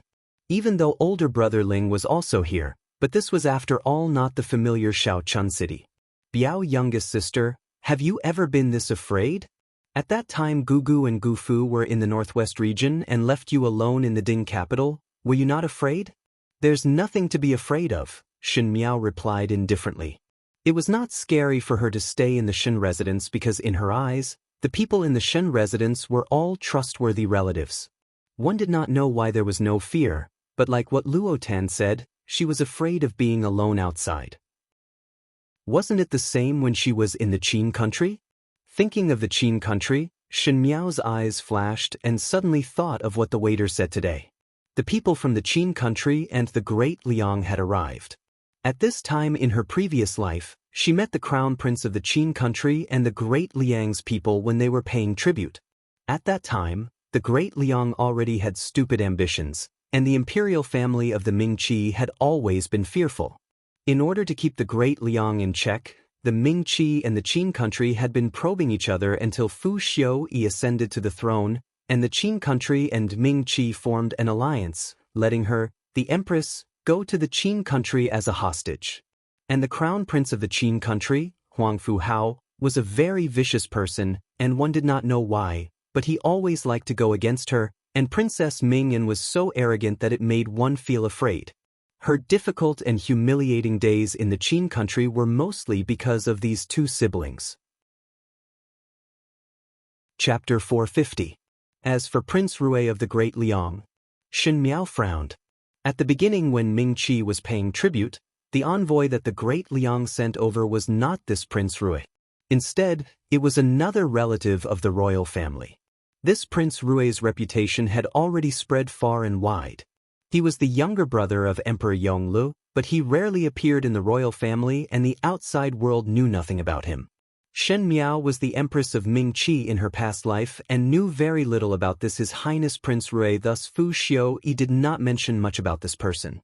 In the end, some things had changed. Luo Tan did not notice that Shen Miao was in a daze and continued talking. Originally, I was thinking that if I were to make a trip to the Ding capital in my lifetime, I must pay a visit to the little Marquis of the Xie family of the residence of the Marquis of Lin and in Ming-Chi, but did not think that now that I am here, I would not be able to see him anymore. At this point, there was a hint of sadness in his voice. Why didn't you wait for me to come and see me? Shen Miao was slightly surprised for a moment, and the figure that she rarely thought of in the past 2 years gradually became clear in her mind. Fang Yuan returned to the Ding capital and found a servant from the original residence to talk about what happened 2 years ago. The residence of the Marquis of Lin and was one of the major events. Ever since Xie Jingxing's death, the Xie family army's vitality was greatly damaged and Xie Ding aged by 10 years in one night. Xie Ding originally requested Emperor Wenhui to resign, but Emperor Wenhui did not allow it. Although Xie Ding still maintained his official position, he did not have any fighting spirit at all. He spent his days muddling along aimlessly. It was his 2 Shu sons who had entered officialdom. Even though they did not hold a high position in the court, they had a good reputation. It was assumed that after a few more years, they would be able to become outstanding figures in the younger generation of Ming-Chi. It was when the news of Xie Jingxing's death reached the Ding capital, Princess Rong Exen went to the residence of the Marquis of Lin and to create a ruckus. He scolded Xie Ding for being heartless. For a Marquis residence to lose Princess Yuqing and Xie Jingxing without rhyme or reason, it was really a man-eating devil's den. Princess Rongexen was crying and angry at the same time, and almost smashed the residence of the Marquis of Lin and cleanly. After that, he became more and more reclusive and rarely came out. The Su family, who had a good relationship with the residents of the Marquis of Lin and had also declined in these 2 years. Not to mention Su Yu, even the son of the family who had a bright future had gradually quietened down. In summary, the decline of the Xie family was due to the fall of Xie Jingxing, and the commoners were filled with regret when they mentioned it. A romantic youth, untamed and heroic. He was originally heroic and vigorous on the battlefield, but in the end he died a tragic death. It was no wonder that when the young ladies of Ming-Chi heard of Xie Jingxing's death, they cried uncontrollably. Shen Miao looked at the dancing flame and closed her eyes. In a blink of an eye, she saw that Luo Tan had fallen onto the couch and was sound asleep. Luo Shui Yen combed her long hair with a comb. Although she was already a mother of 2 children, her hair was still black and shiny. There was not a single strand of white hair on her head. Shen Exen took off his heavy armor and heard Luo Shui Yen say, "Entering the palace tomorrow, my heart will always feel heavy. What are you afraid of?" Shen Exen walked behind her and pressed on her shoulders, comforting her. "It is not our first time entering the palace. Could it be that you are afraid of music? Don't be afraid, I'm here." "I'm not afraid of that." Luo Shui Yen rolled her eyes at him. "You and I both know that we came back this time. One fear that that person in the palace would have a knot in his heart. Originally I had talked about this matter with Father, and Father said that he was afraid that His Majesty would use something to tie down our Shen family." Shen Exen frowned. "What does foreign's words mean?" "Jiao Jiao and Qiu'er are not married yet." Luo Shui Yen reminded, "If it was in the Shaochun city for these 2 years, It would be alright if both of them got married, and at least one worry would be settled. But one did not expect that His Majesty's imperial edict would come so quickly. Now that our Shen family has regained power, one fear that many people in the capital are watching closely. Would His Majesty, in order to tie down the Shen family, make an issue out of Qiu'er and Jiao Jiao's marriage? Shen Exin jumped in shock. How can this be? Nonsense. No matter what, Shen Xian's eyes would not allow political selfishness to be involved in Shen Qiu and Shen Miao's marriage. Not to mention using their marriage to place the Shen family in other forces. Forget about Qiu'er, but I feel that Jiao Jiao cannot wait. Luo Shuiyan said, Jiao Jiao is now 16. Not to mention in the Shaochun city, in our Ding capital, this age has reached the age to talk about marriage. After 2 years, when one reaches 18, one would be suitable to marry. One must settle Jiao Jiao while there is no news from the palace. So urgent? Shen Exin hesitated. How would there be any good families around? Moreover, one must understand the other party's character. What do you think? Luo Shuiyan looked at him. What about Ling? Chapter 451. Early in the morning the next day, Shen Xian and Luo Shuiyan followed Shen Qiu into the palace. They only returned in the afternoon, and Emperor Wenhui restored their official positions and returned the tiger talisman back to Shen Exin. Those Shen family's army that were in the imperial army were once again returned to Shen Xian's hands, but Shen Exin was not very happy. Pain was the thing that could hone one's willpower. In the harsh environment of the Shaochun city, to be able to train the scattered Luo family's army to an outstanding state, Shen Xian was even more indifferent than 2 years ago. Towards Emperor Wenhui's method of giving a carrot after a slap, he did not show much expression. It was not long after Shen Xian and Luo Shuiyan entered the palace. The Shen residents actually sent people over to Shen Miao's place and invited Shen Miao back to sit. Shen Miao was too lazy to care about those people and directly let the servants treat them as if they were not present. The people from the Shen family who came to inform waited for a long time and did not believe it. They first begged at the door and said that it was all a misunderstanding at the beginning, and later scolded Shen Exin and wife for being heartless and unfilial descendants. Luo Ling frowned when he heard it. Luo Tan was an impulsive person and immediately rushed out of the door to scold the Shen family people. Luo Tan grew up quarreling with the young ladies in the Shaochun city, and naturally her words were very crafty. She repeated the words that the Shen family people used to throw stones at them when they were down, and those Shen family people were all red in the face. Finally, they could not stand the pointing of the surrounding commoners and ran away with their tails between their legs. When Shen Xian and the rest returned, Shen Miao informed them about the matter. Shen Exin was silent for a moment before waving his hands to instruct Mo Qing to arrange more guards at the residence's entrance. It was an iron-blooded look that did not care about sentiments at all. This was exactly to Luo Tan's taste and made her clap her hands in delight. Luo Shuiyan said at the dining table, 3 days later is the tribute day and we all need to go to the palace. In the afternoon let the tailor come over to cut some new clothes, especially for Tan and Jiao Jiao. We have not been in the Ding capital for 2 years and do not know what kind of fabric styles are popular at this time. One must not fall behind. When she finished speaking, she looked at Shen Miao with a satisfied gaze. If one were to say that 2 years ago everyone still called Shen Miao an idiot, now after 2 years, Shen Miao had been reborn. With such elegance, coupled with her temperament, even a princess would be inferior to her by a third. Enter the palace. Luo Tan was a little excited. Won't we be able to see the people in the palace? Can I still see the people of Qin State and Great Liang? I heard that the people of Qin State are all tall and big, and the people of the Great Liang imperial family are all incomparably beautiful. I wonder how many of them we can see this time? Luo Shuiyan laughed in spite of herself. Our Ming Qi's people are not bad. If Tanner were to see an admirable gentleman at the tribute banquet, Gu Mu and Gu Fu will help you inquire about it. When Luo Tan heard about her marriage, she did not feel embarrassed or shy at all and instead said, I am not in a hurry, but Biao youngest sister must seriously consider it. Biao youngest sister does not fancy those people in the Shaochun city, but there are many noble gentlemen in the Ding capital. If Biao youngest sister fancy anyone, One must think for yourself first. She smiled mischievously at Shen Miao. Shen Miao swept a glance at her and did not speak, but it was Luo Ling who was at the side who paused with the chopsticks, and his gaze was somewhat hesitant.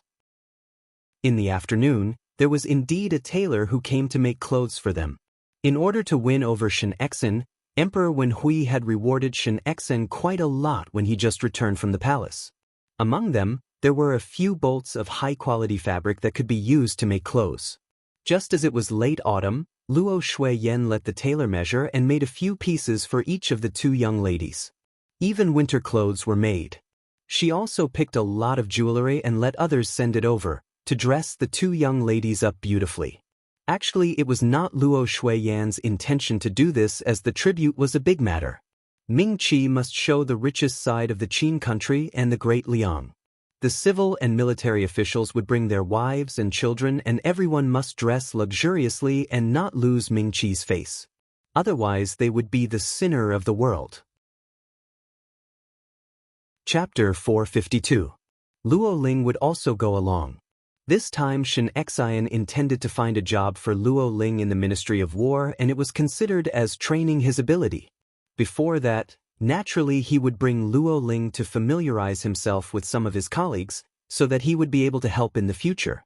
In these 3 days of waiting, Shen Miao would listen to Jing Zhe and Gu Yu inquiring about the matters that happened in these 3 years, treating it as a plaything.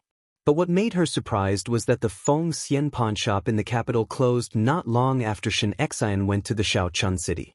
One did not know why it only reopened a few days ago, and it was said that the shopkeeper had gone on a long journey and had just returned to the Ding capital. When Feng Ning knew that she had returned, she sent someone to send a letter saying that she wanted to personally look for Shen Miao, but since they would meet at the tribute banquet, there was no need to make this trip. Other than Feng and Ning, Su Minglang also gave her an invitation. The words were crooked, and he had his servant send it over behind the back of the residence, making Shen Miao not know whether to laugh or cry. Just like that, he accompanied Luo Tan to the restaurants, and in the blink of an eye, it was already the tribute ceremony 3 days later. Ming Qi's tribute was a major event for the entire dynasty, and early in the morning, the bells and drums of Southern Hill rang. The peddlers on the street were also discussing this matter. However, due to the laws of the royal family, the common people could not enter the palace. They could only listen to the sounds and movements outside the palace walls. Most people envied the families of the officials. The families of the officials could enter the palace. If the officials were a bit higher, they could even attend the tribute banquet. Looking at the luxurious banquet, it always gave people the illusion that it was a time of prosperity and prosperity. The commoners were always very simple. They only saw what was in front of them and felt that this Ming Qi's rivers and mountains would be able to continue on for generations to come.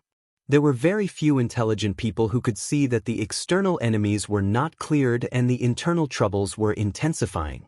It was only a precarious state, and even if one had given face, how could one really sit back and relax?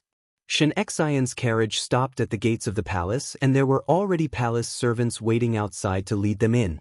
Luo Tan looked around curiously and was pressed down by Shen Qiu to prevent her from offending the nobles in the palace. Luo Ling, on the other hand, appeared to be very steady. Even though it was his first time entering the palace, he did it properly. When it was time for the ceremony, most of the civil and military officials had arrived. The sound of beating drums, playing music, and 100 salutes shot into the sky. It was grand and dignified, with an impressive heavenly might. The Emperor and Empress sat high up on the main seat.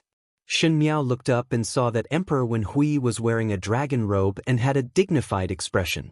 In a trance, there was no difference from 2 years ago.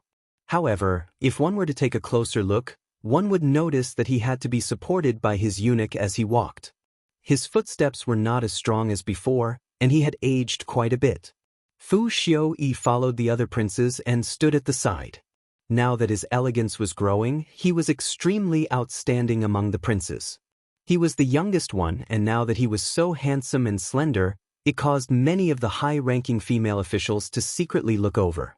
In the end, Fu Xiuyi had reached the point where he could not even hide his brilliance. It seemed that his brothers were not as assured as they were in the beginning. Shin Miao also looked towards Fu Xiuyi's direction, but the place where her eyes landed was behind Fu Xiuyi, was the green-robed man among the court officials. That person's temperament was aloof and out of the world, and among the court officials, there was a sense of awkwardness that was out of place. He did not look like an official, but more like a scholar. It was Pei Lang. The place where Pei Lang was standing was not far behind Fu Xiuyi. In such an occasion, with Fu Xiuyi's cautious attitude, it was obvious that he was relying on and trusting Pei Lang, thus he gave Pei Lang such a big face. As if he was aware of the gaze, Fu Xiuyi suddenly turned his head over. Shin Miao's eyes moved and did not stop for even a moment. Fu Xiuyi looked at the crowd for a moment before turning his head over. Chapter 453. And at the front of the guests, there was a male and female sitting, and both of them were very young. It was already late autumn, and the weather was actually somewhat cold. Even those daughters of officials who were gorgeously dressed would wear a cloak to prevent themselves from catching a cold. This young female was wearing a thin golden muslin long dress, and there were complicated patterns embroidered on it. With this kind of needlework, it would take at least a year and a half to complete. This young female's eyebrows were exquisite, but her actions were not very respectful. Even when the ceremonial officer started to recite the congratulatory words, she swept her eyes across everyone with disdain, and there was not a trace of respect in her expression. This young female was Princess Ming, and beside Princess Ming and was the crown prince of the Qin country, Huang Fu Hao.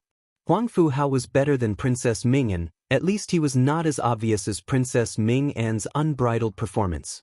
He was still smiling as he watched the proceedings on stage, as if he was genuinely proud of the Ming Qi's tribute.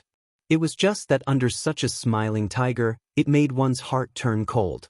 It was Luo Tan's first time coming to such an occasion, and she felt that it was a novelty, and naturally noticed the people at the VIP seats.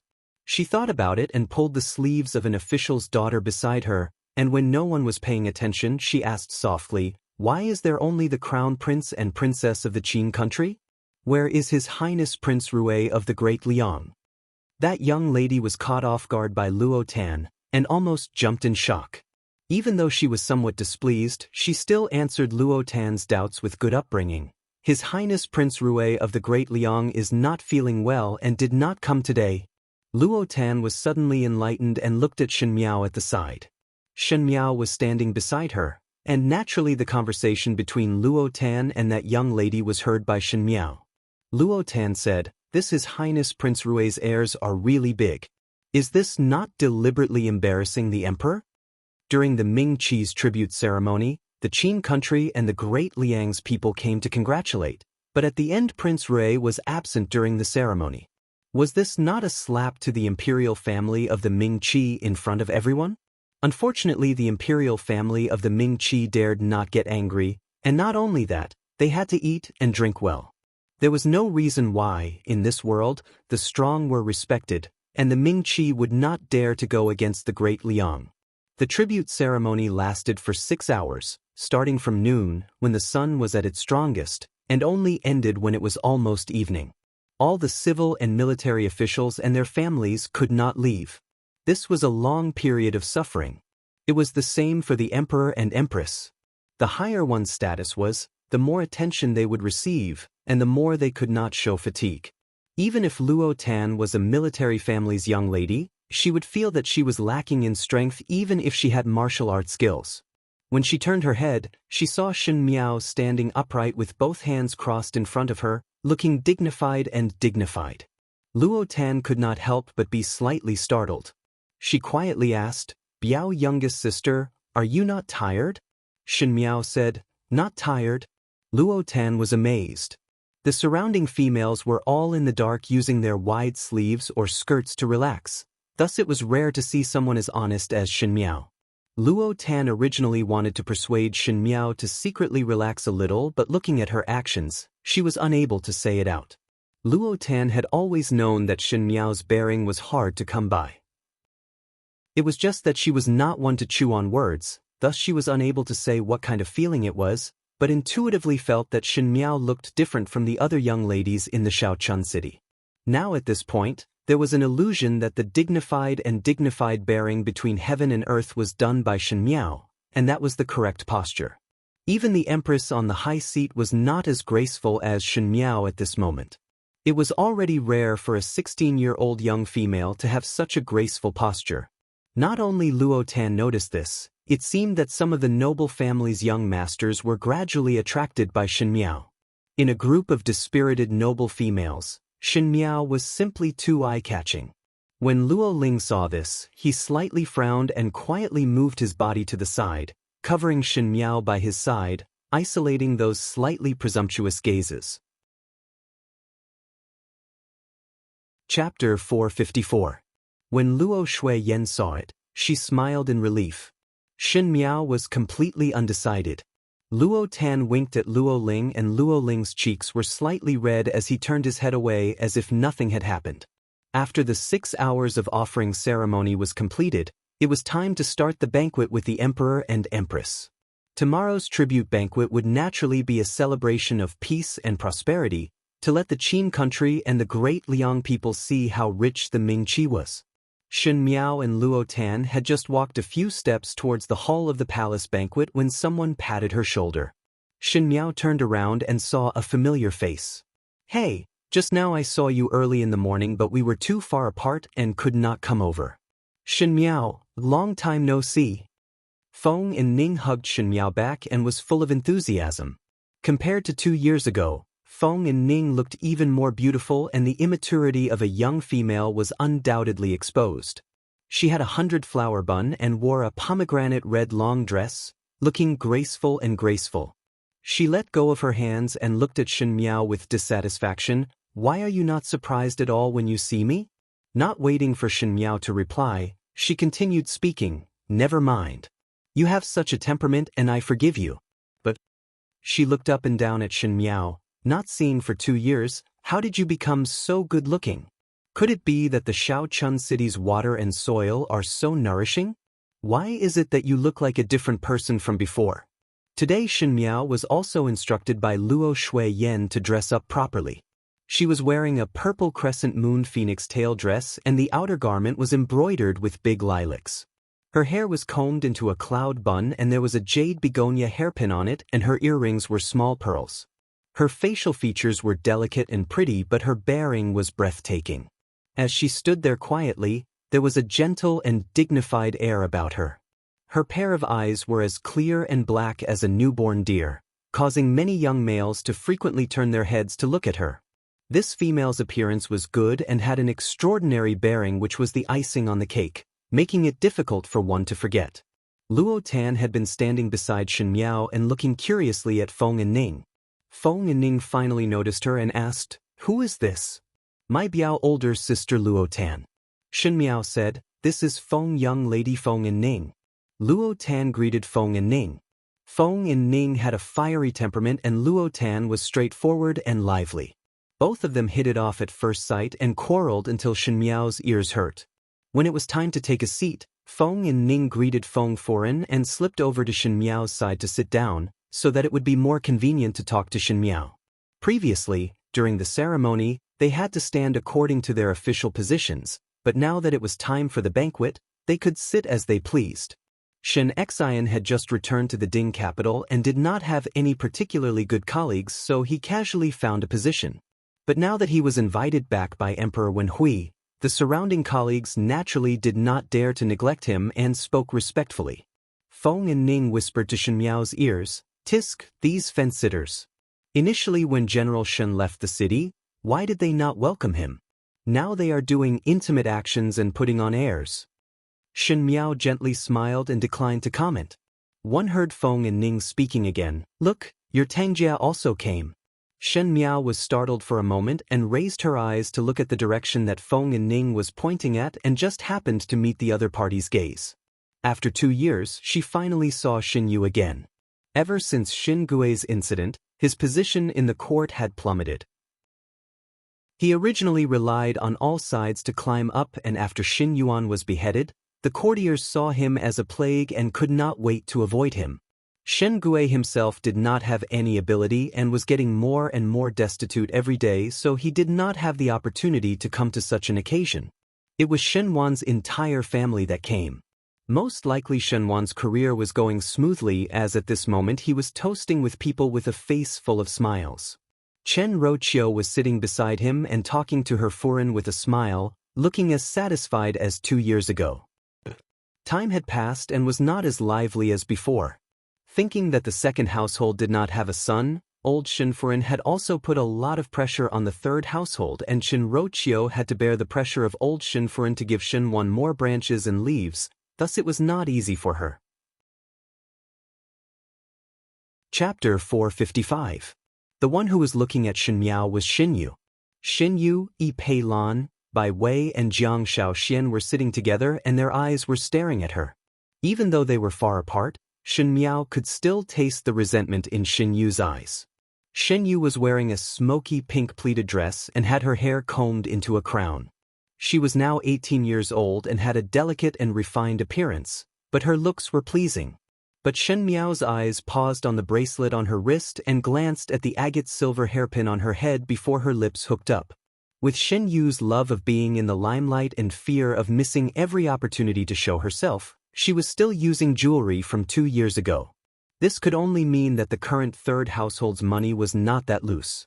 Thinking about it, old Shen Furin was extravagant in spending money, and after separating from the family, there was no Shen Xian's support, thus Chen Roqiu's family must be very difficult.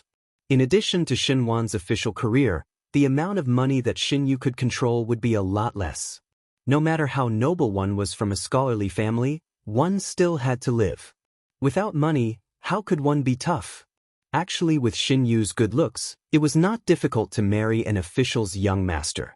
As such, she could more or less help Shen Wan, but Shen Yu did not talk about marriage until now. In her previous lifetime, Shen Miao did not understand and even foolishly wanted to find some young talents for her. It was only later that she saw that Shen Yu's heart was big, and how could ordinary young talents enter her eyes? Shen Yu stared straight at Shen Miao and her heart was filled with boundless jealousy and hatred. She could clearly see that the material of Shen Miao's clothes was only available in the palace. Previously, when Shen Wan did a good job, she was lucky enough to get a bolt of it. She originally wanted to keep it to make clothes, but who knew that Shen Wan gave it to his superior? In the past 2 years, Shen Wan's official position was getting higher and higher, but Shen Yu's money was not as easy as before. Shen Yu attributed all this to Shen Xian, who took away most of the money after the separation, causing her to be in such a tight situation. She originally thought that Shen Miao had rolled to a desolate place like the Shaochun city and would not have a chance to return in this lifetime. Who knew that not only did Shen Miao return, she also returned in such a glamorous manner. Those gentlemen would frequently look at Shen Miao's side. Shen Yu's heart was filled with unwillingness and jealousy, and could not wait for Shen Miao to die. No matter how sharp her gaze was, Shen Miao only smiled faintly and turned her head to talk to Luo Tan and Feng and Ning, but did not look at Shen Yu. At this moment, Celestial Empress and Celestial Empress took their seats. The original commotion gradually subsided as Emperor Wen Hui smiled and instructed everyone to be happy with the mountains and rivers and enjoy themselves to the fullest. Following that, on the VIP seats, the Crown Prince of the Qin, Huangfu Hao and Princess Ming and also sat down. Princess Ming directly ignored the etiquette of the palace and was very arrogant, and did not even greet Emperor Wen Hui. Emperor Wen Hui's smile was somewhat stiff, but it was Huangfu Hao who had a very respectful appearance. Luo Tan looked around, and when Feng and Ning saw it, she asked, "What are you looking at?" "I am looking at why that Prince Rui of the Great Liang is not here yet." Luo Tan said, "Is it not said that the people of the Great Liang's imperial family are all incomparably beautiful, and even Emperor Yong Lu was an outstanding beauty? Since Prince Rui is Emperor Yong Li's younger blood brother, naturally he would have boundless elegance. I also want to see this shocking beauty." When Feng and Ning heard it, her lips twitched. "Come on." After that Prince Rui came to the Great Liang, other than His Majesty, he had never appeared in front of outsiders. Moreover, even if he appeared today, you would not be able to see his shocking beauty. "Why?" Luo Tan was puzzled. "Is he very ugly?" Before the words were finished, one heard a long and sharp shout from the eunuch outside. His Highness Prince Rui of the Great Liang has arrived. Everyone's eyes suddenly looked towards the door. One saw a slender figure walking in from the outside with the guards following behind and that person walking in front. His figure was extremely tall and he was wearing a purple robe embroidered with gold threads. As he walked, the purple and gold robe flowed and there was a faint elegance to it. There was a rhinoceros horn belt around his waist, a white jade pendant and deerskin boots. Even if it was an extremely simple attire, it could be compared to the entire court's civil and military officials. However, the most attractive thing was not these. Chapter 456. His face was half covered with a silver mask. The mask started from the forehead and stopped at the tip of the nose, but because it fitted the facial features, it showed a very smooth line. One could see the high bridge of the nose and the shape of the pair of eyes was like something in a painting. With a casual sweep, there were thousands of romantic feelings. The chin that was revealed was beautiful and the lips were thin and rosy. Even if they were tightly closed, it seemed to be a silent invitation. Everyone was silent. This young man was clearly wearing a mask and one could not see his appearance clearly, but there was a kind of ability to captivate one's soul. Everyone stared at that face without blinking. The silver mask was suffused with a cold light that made one feel a chill. However, that pair of eyes were black and bright, and seemed to contain a playful smile.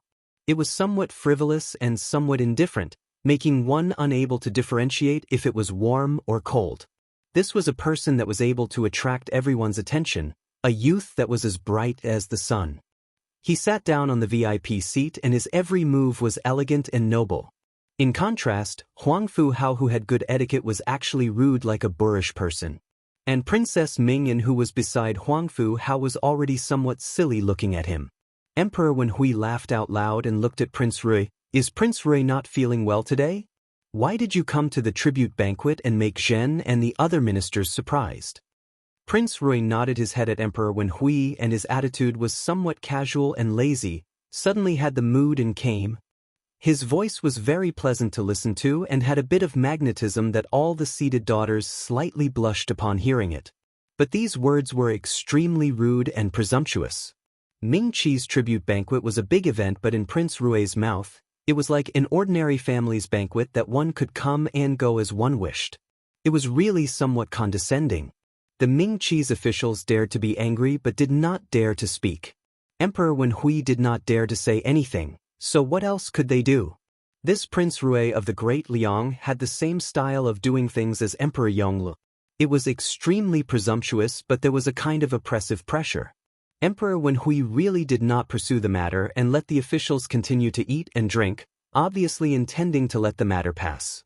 Luo Tan was eating the pastries on the banquet as she whispered to Shen Miao, "This His Highness Prince Rui is really daring to speak to His Majesty like this. Is he not afraid that His Majesty would punish him? What crime?" When Feng and Ning heard it, her lips twitched. One is Prince Rui of the Great Liang dynasty. The Great Liang's people can only be Ming Qi's guests and whatever the guests do is right. Even though Feng and Ning's voice was very low, she spoke vaguely and did not dare to speak too clearly since they were in the palace. If it was heard by someone with ill intentions, who knew what the consequences would be? I have never heard of this Prince Rui before. Luo Tan rested her chin on her hand and said, "He looks like a handsome man. I really want to see what he looks like under the mask." What Luo Tan liked the most were handsome males, and when she saw this Prince Rui, her eyes were almost glued onto him. Perhaps it is an ugly monster under the mask. Feng and Ning poured cold water on her. Otherwise, why would one wear a mask? I bet he's a rare handsome man in the world. Luo Tan pushed Shen Miao. Otherwise, Biao youngest sister say, "What kind of person do you think Prince Rui is?" Shen Miao did not even raise her head. "Do not know." "Say it." Luo Tan was unrelenting. "Make a guess. This His Highness Prince Rui who is wearing a mask, or the little marquis of the Ding capital, who is more beautiful?" Shen Miao did not expect that Luo Tan would describe Xie Jingxing as the most beautiful in the Ding capital. She was originally drinking tea, but the mouthful of tea was choked in her throat and she coughed twice, scaring Luo Tan and Feng and Ning so much that they quickly covered her mouth to avoid being rude. However, her actions were too big and those who were closer looked over. Shen Miao wiped the corner of her mouth and saw a pair of eyes in a blink of an eye. The man with the mask on the VIP seat tilted his head slightly. One did not know if it was real or an illusion, but his eyes stopped on her for a moment before moving away.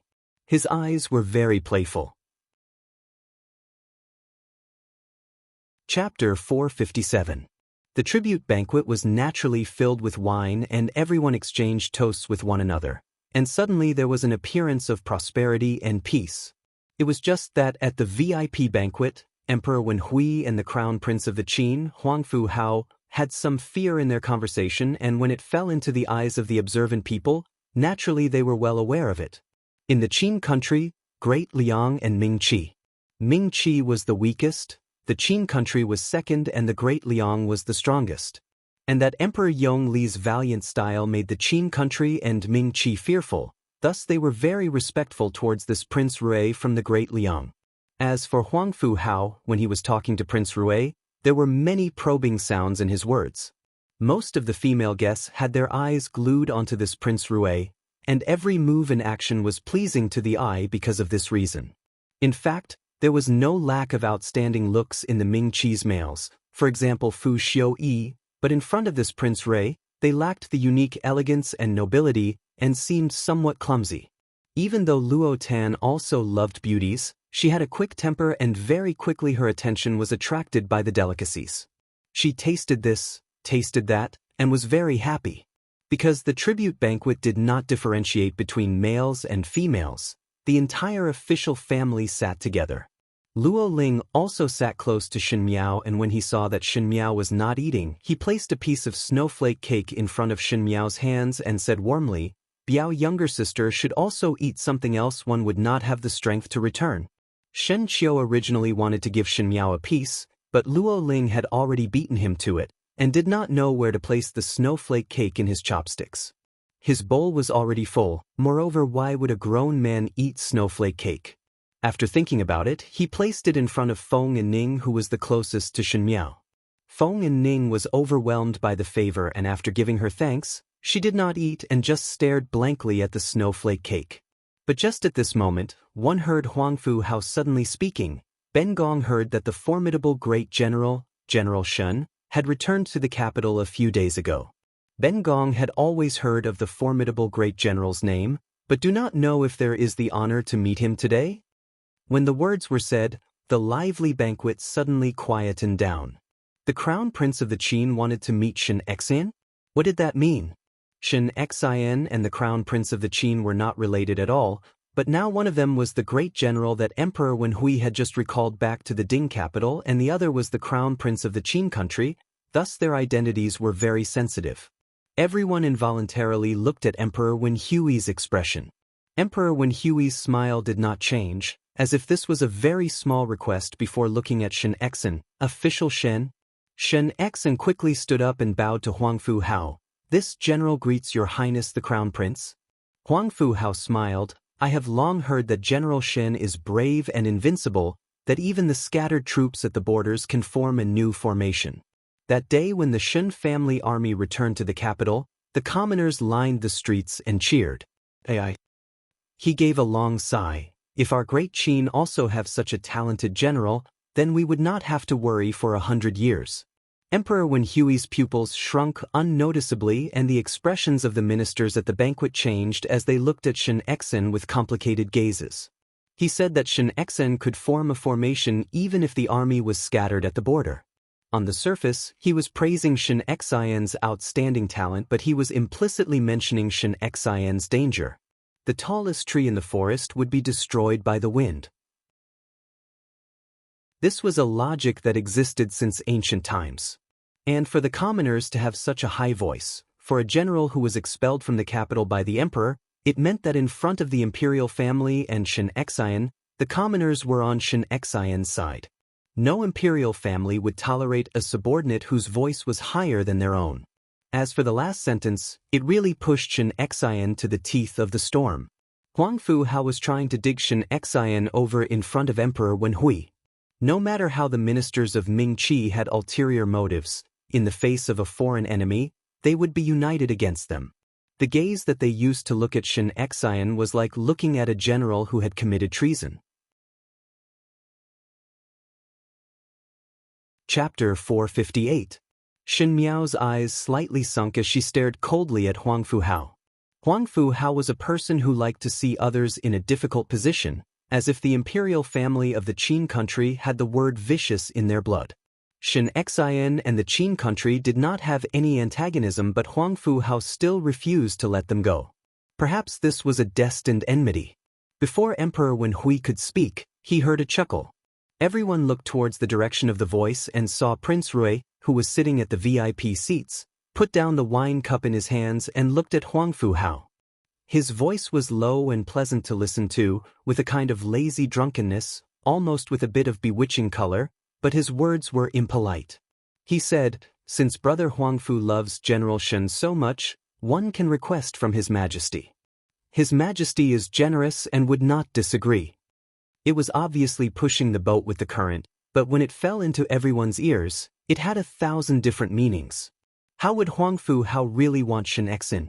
He was only pushing Shen Xian to the teeth of the wind and waves to see Shen Xian struggling. If Emperor Wen Hui really gave Shen Xian to him, the Qin country would have no choice but to provide for Shen Xian due to their face. But who knew if Shen Xian was Emperor Wen Hui's spy? The Qin country and Ming Qi were still in a mutual probing relationship, so who would place an untrustworthy person under one's eyelids to find trouble for oneself all day long? Emperor Wen Hui also thought of this point, and the strange expression gradually dissipated and returned to his previous appearance. He smiled. Talents are cherished by the world. If the crown prince insists on wanting General Shen, then Zhen can only respectfully comply. This time Huang Fu Hao was placed in an awkward situation. Just now he had provoked so much, and now he had fallen into a disadvantageous situation. It was impossible to get this person back, but if one were to let it go like this, it would be like losing face. And all this was because of a sentence from Prince Ru.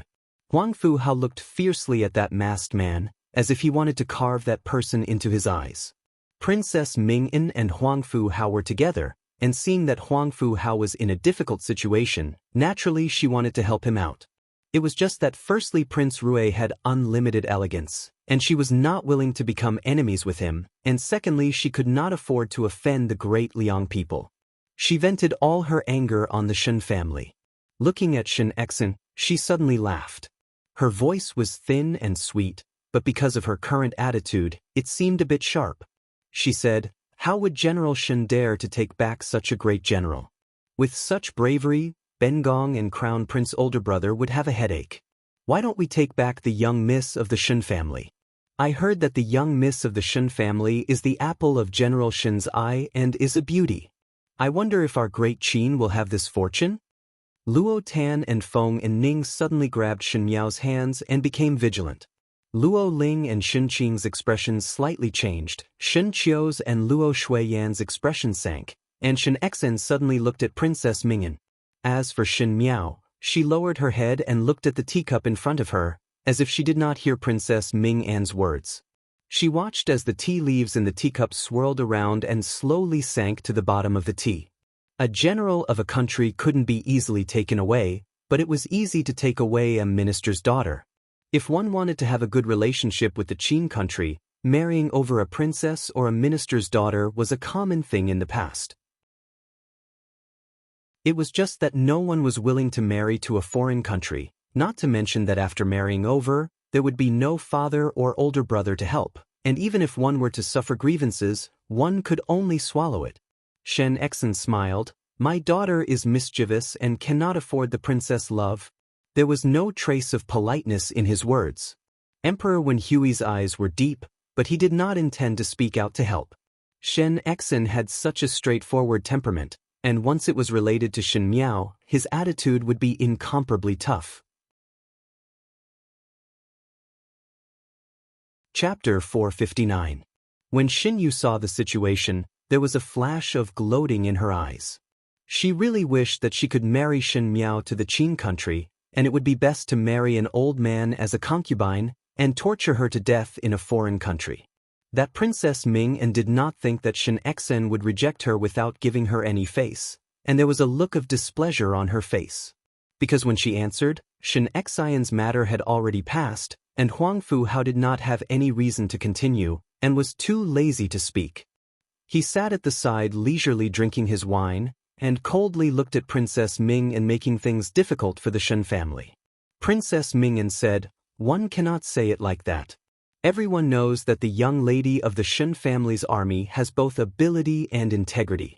But does young lady Shen look down on Ben Gong, and is not willing to greet Ben Gong?" With such a rude hat being put on, Shen Miao could not cover it up even if she wanted to. She simply stood up and bowed to Princess Ming-en. "This official's daughter greets your Princess Highness." She suddenly stood up, and everyone's eyes in the hall landed on Shen Miao. 2 years' time was enough to change a lot of things, including the impression of an idiot female that was deeply engraved in people's hearts. Because it was too far away, it gradually faded.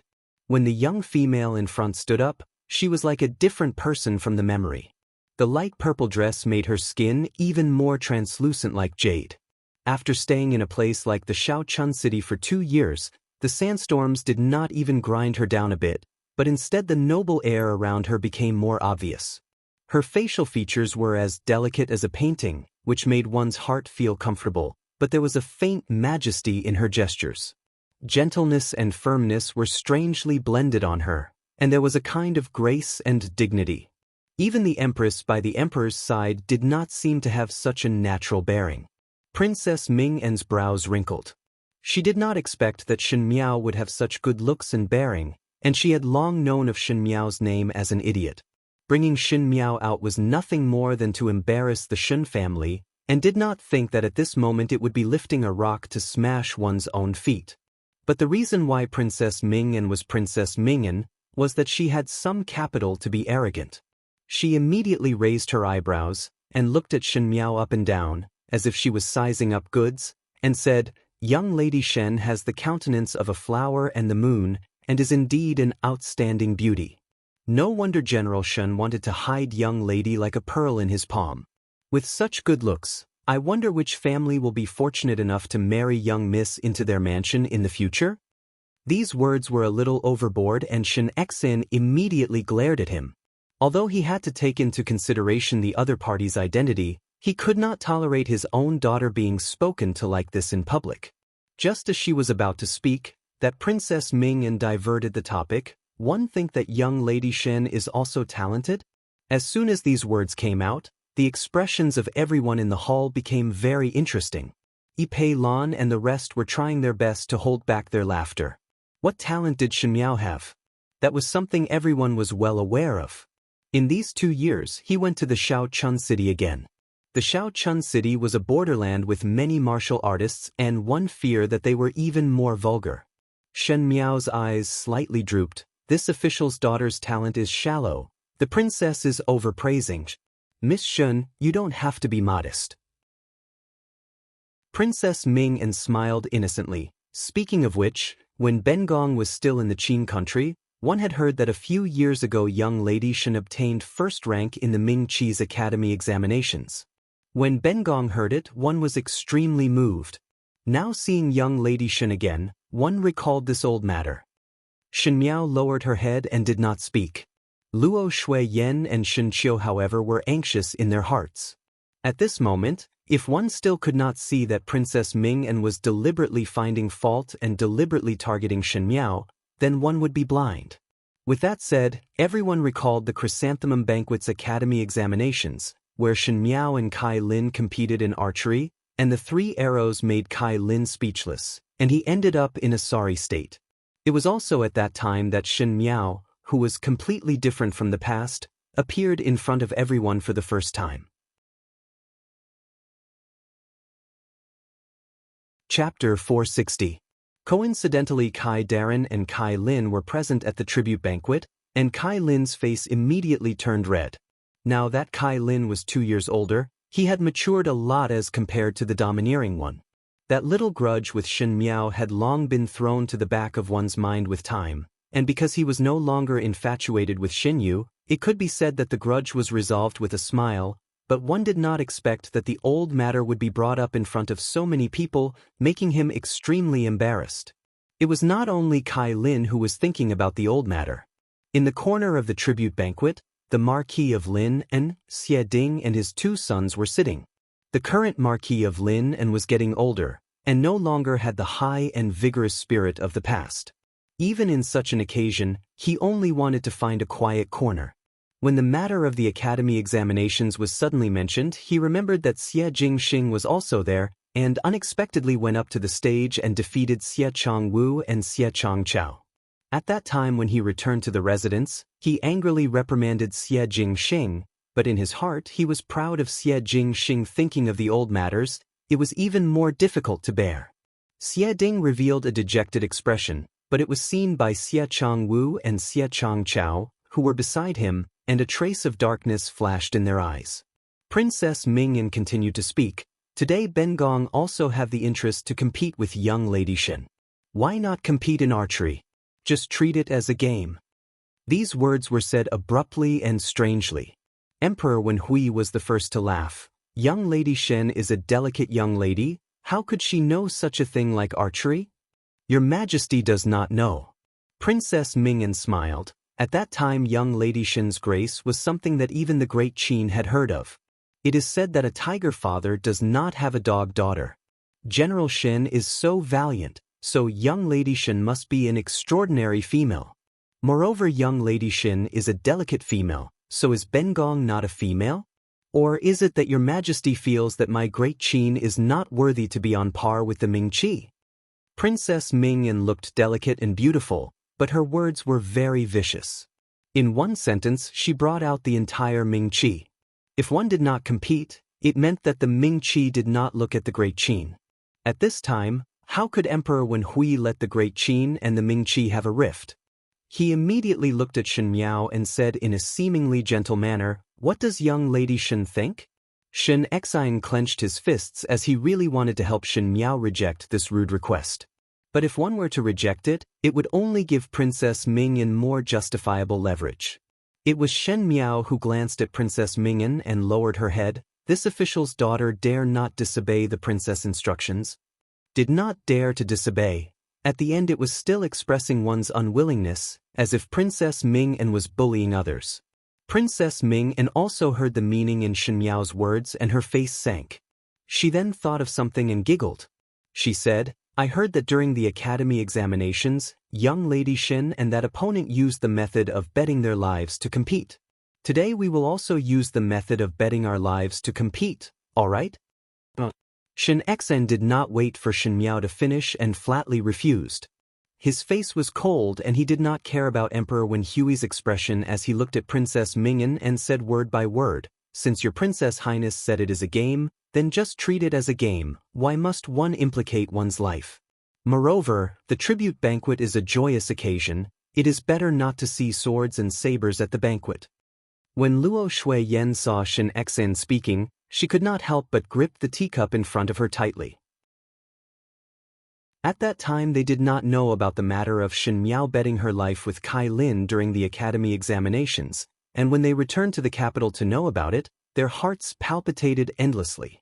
If they were present, they would definitely not let Shen Miao use her life as a gambling stake. Now that this Princess Mingyan from the Qin country obviously had ill intentions, how would she let Shen Miao take the risk? Who knew that when Shen Exine said this, Huang Fu Hao unexpectedly opened his mouth and smiled. Even so, one must treat the game seriously, and that would show the seriousness of the great Qin towards the Mingqi. General Shen, it is only to let young Lady Shen and my younger sister play a game. Could it be that General Shen is afraid? Or is it that the Mingqi cannot afford to lose? His words were filled with thorns as he looked at Emperor Wenhui. If the Mingqi is afraid of losing face, then there is no harm in dampening Ming An's mood. Chapter 461. Since it had already risen to the face of the country, if Emperor Wenhui did not make a sound, then he would be humiliated by the great Qin in front of the ministers. In the future, how would he be able to establish his prestige? He did not even look at Shen Xen and directly said to Shen Miao, "Since Princess Ming'an is interested, Shen Miao, accompany Princess Ming'an to play." With the Emperor's golden mouth and jade words, it was useless for Shen Xen to say anything else. Shen Qiu clenched his fists and Luo Tan and Feng and Ning looked at each other uneasily. Shen Miao whispered, "This?" Her expression was not flustered, but it made everyone slightly startled. Princess Ming'an turned her head to look at Shen Miao and coincidentally met Shen Miao's gaze. Shen Miao's pair of eyes were extremely clear, like a child's flawless eyes. Originally, with this kind of eyes, one would be able to see through anything with a glance. But it was this pair of eyes that were looking at Princess Ming'an. The gaze was as calm as a pool of water that had settled for 1,000 years, and was not able to stir up any waves. Thus one could not see any trace of emotion. One was unable to see through it. Princess Ming'an could not help but feel irritated. She smiled and let her maids fetch the bow and arrow. She first smiled and stared at Shen Miao. This is a rule that Bengong often play in the Great Qin. One person would hold the bow and arrow while blindfolded and designate the other person to place the fruit on their body and let the other person shoot. She did not let go of Shen Miao's every expression. Does young lady Shen understand? The surrounding people sucked in a breath of cold air. Last time in the academy examinations, Shen Miao and Kai Lin had fruits on their heads, but their eyes were still open. To shoot an arrow while blindfolded, was not one's life being manipulated by others? Just listening to it made one's hair stand. Shen Xian and Luo Shuiyan were already unable to restrain their anger. Shen Miao smiled gently, as if she was not frightened by Princess Ming'an's words. Many thanks to the princess for informing. She was this calm and did not lose the imposing manner of Ming Qi's side. Immediately more than half of the people present could not help but look up to her. Huang Fu Hao stared at her and a strange light flashed in his eyes. Luo Tan pulled the corner of Shen Miao's clothes. "Biao, youngest sister, why don't I go on your behalf? I've practiced martial arts before, so I know a thing or two about it. If it really doesn't work, I'll just avoid it." Shen Miao shook her head and looked at Shen Xian and Luo Shuiyan, who still wanted to stop her, and said softly, "No need to worry. Since she said it like that, then she has confidence that she would not hit me. If they hit me, they would be in trouble. Huang Fu Hao and Ming and are both smart people and won't do stupid things. They are only doing this to scare me and embarrass me." "But sister," Shen Qiu held her shoulders worriedly, "you'll be afraid if you're alone. Regardless of whether she can hit you or not, how can she let you go alone?" "I'm not afraid," Shen Miao replied in a warm voice. "Moreover, if she hurt me, I also have a chance, so why would I let her off?" When she said this, the corners of her lips curled up slightly. It was clearly a smile, but it made people feel a clear chill. Luo Ling patted Shen Miao's shoulder and said softly, "Be careful." Shen Miao nodded her head and directly walked towards the main hall. She and Princess Ming'an actually walked towards the main hall together, but one would not know if one did not compare. When the two of them walked at the same time, it made others have a strange illusion. Princess Ming'an was a real golden branch and jade leaves, and was brought up by the imperial family. Her appearance was delicate and beautiful, and should be noble and respected, but when she walked beside Shen Miao's hands were crossed and her back was straight. She did not look left or right as she walked and looked straight ahead. Her dignified and graceful bearing actually crushed Princess Ming'an to the point that she was worthless. There were sounds of hissing in the hall. Huang Fu Hao's expression also gradually became ugly. Chapter 462. In all fairness, it was not that Princess Ming'an was indescribable, but Shen Miao's magnanimity and composure would make the people around her feel dejected. But thinking about it, it was unimaginable. It was clear that Shen Miao was a young lady of an official, and Princess Ming'an grew up in the palace, so how could she not be compared to Shen Miao? Naturally, they did not know that Shen Miao had been an empress in the inner palace for many years, and she was extremely demanding of herself to be perfect because of Fu Xiu-yi, and those rough experiences in the Qin country made her have a bearing that was indifferent to favor or disgrace. In the previous life, if it was not for Mei Furen's secret struggle and Fu Xiu-yi's connivance, She could actually be a good empress who was the mother of the world. It was just that this perfect dream was ultimately shattered alive, but it allowed her to have an unconcealable brilliance in this life. Princess Mingyan did not notice everyone's expression and only looked at Shen Miao with that shiny black longbow in her hands. This bow was most likely made of good wood and was soaked in special medicinal herbs, making it look extremely hard and cumbersome. Princess Mingyan said to Shen Miao, "This is Bengong's bow. Let's take one arrow each, shall we? Bengong will first shoot you with the arrow, then it will be your turn to pull the bow." The words set the sequence, and the people of Mingqi revealed an indignant look, as Princess Mingyan was obviously bullying others. But Shen Miao only lightly complied, and her expression did not waver. The more she showed that she did not care, the more flustered Princess Mingyan's heart was. She swept a glance at the VIP seating, and suddenly her eyes brightened as she sweetly said, "But now that we are competing here, one fear that some people would feel that it is unfair. It is better to let His Highness Prince Rui of the Great Liang be the judge, and stand here to inspect the bow and arrows, to show that we did not falsify." Finishing, her eyes looked affectionately at Prince Rui. The young ladies of Mingqi who were seated started to scold this Princess Mingyan in their hearts for not knowing shame. This was clearly an opportunity to get close to Prince Rui, and one think that she was intoxicated by Prince Rui's beauty, thus she did such a thing. But Prince Rui had always been unbridled in his actions, and this Princess Mingyan's request was inexplicable, so he would not agree to it. Who knew that when Prince Rui heard it, he pondered for a moment before nodding his head, "All right." This was out of everyone's expectations. Even Emperor Wen Hui and Huang Fu Hao took another look at Prince Rui. One saw Prince Rui lazily standing up from his seat. His legs were long and he took 2 steps to the middle of the hall and stood beside Shen Miao and Princess Ming, and Princess Ming and was overjoyed and delicately stretched out her hands to place the bow in Prince Rui's hands and said with a smile, "Then would your Highness Prince Rui check this bow and see if there is any problem." On the seats of the princes, Prince Zhou sneered and said in a low voice, "This princess of the Great Qin Empire is really restless. She's making a scene in front of so many people." His tone was full of disdain. But Miss Xin is unexpected. Prince Jing looked at Shen Miao, who was standing shoulder to shoulder with Princess Mingyan. To be so calm, even if it is an act, one's courage and insight is outstanding. Speaking of which, Prince Zhou touched his chin. This young lady of the Shen family is becoming more and more tasteful.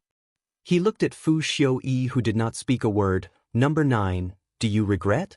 Fu Xiuyi lightly said, "Fourth older brother must be joking." Behind Fu Xiuyi, there was a green-clad male who was standing quietly. His gaze went past everyone and landed on the purple-clad young female. Pei Lang looked very calm, as if he was looking at a stranger that he had just met for the first time. It was just that the hands in his sleeves were clenched into fists and were slightly trembling. 2 years had passed and this young female had become more and more attractive. Just like what she said, she was invited back by the heavenly family. But just after returning to the capital, trouble came knocking on her door one after another. The tree longed for peace, but the wind would not cease. Shen Miao did not do anything, but there were people who took the initiative to look for her. Chapter 463. But Pei Lang knew that Shen Miao would not put herself in a difficult situation, because she had a heart that was more ruthless than everyone else. Prince Rui quickly returned the bow to Princess Ming, and Princess Ming shyly and timidly took it and said to Shen Miao, "May young lady Shen stand over there." Also, she picked up an apple from the maid's tray and handed it to Shen Miao with a smile. "Young lady Shen, place it on your head." Shen Qiu, who was seated, suddenly clenched her fists. Shen Miao's eyes drooped down as she took the apple and walked over to the other side. Everyone looked at her actions, and Princess Ming had already ordered people to tie black cloth strips over her eyes. But Prince Rui walked over to Shen Miao's side. Under everyone's eyes, he took the apple from Shen Miao's hands. Shen Miao was startled for a moment as Prince Rui took that apple and gently placed it on her head. Shen Miao looked up at him. Because there was something on her head, Shen Miao was afraid that the apple would fall if she moved too much, thus she could only look at him motionlessly. The young man was extremely tall, and even if Shen Miao had grown a few centimeters in these 2 years, she would only reach his chest. She could see the golden buttons on his shirt, and she could also see the meaningful look in his eyes. The silver mask revealed this man's good-looking chin and red lips. The corners of his lips were slightly hooked, making one think if there was such a smiling face under the mask. His black eyes were like the stars and autumn water. When he looked over, it seemed to be gentle but also seemed to be ridiculing. Ridiculing? He placed the apple on Shen Miao's head and bent a finger to rub Shen Miao's hair, as if he was stroking a small beast in captivity. But it was only for a short moment before he took it back. Because he was blocking with his body sideways, when others looked at it from this angle, they would only feel that this Prince Rue of the Great Liang was placing the apple for Shen Miao, and did not have any other actions. He turned and walked to the side, as if he was watching a good show with his arms crossed. Shen Miao's attention was attracted by Princess Mingyan in front of her. Princess Mingyan was slowly pulling the bow. That bow seemed to be very cumbersome, and Princess Mingyan was also pulling it strenuously. The harder she pulled, the more the bow was pulled, and the heavier everyone's heart became. Especially Shen Xian's family, their faces were as heavy as water. The more the bow was pulled, the greater Princess Mingyan's strength would be, and the greater the strength of the arrow, the more dangerous it would be for Shen Miao. One feared that the residual force of the arrow would bring Shen Miao down. And in this competition, how was it like what Princess Mingyan said? It was only a game, but this was a big matter that concerned the face of a country. Losing was a loss of face, but showing fear was also a loss of face. Shen Miao and Princess Mingyan, everyone was actually optimistic about Princess Mingyan, and only hoped that Shen Miao would not lose too badly. Shen Miao quietly looked at Princess Mingyan, whose eyes were tied with a black cloth. One did not know if Princess Mingyan was deliberately torturing Shen Miao as she pulled the bow slower and slower, and the sound of the bow being pulled tore the hearts of everyone present. Shen Miao's eyes were in a trance, as if she was not at the tribute banquet but in a foreign country, the Qin country. The princes and princesses of the Qin kingdom, as well as the ladies of the officials' families, surround her in the middle as if they are watching a joke. And she was wearing clothes that had been mended countless of times, and there was a fruit on her head as she looked at the person opposite anxiously. That person opposite was arrogant and despotic, dressed in gorgeous and exquisite clothes, and had a white cloth tied over her eyes. She arrogantly said to the crowd of males and females around her, "Look, today let the Empress of Ming-Chi put an apple on Bengong's head. Later all of you watch clearly for Bengong.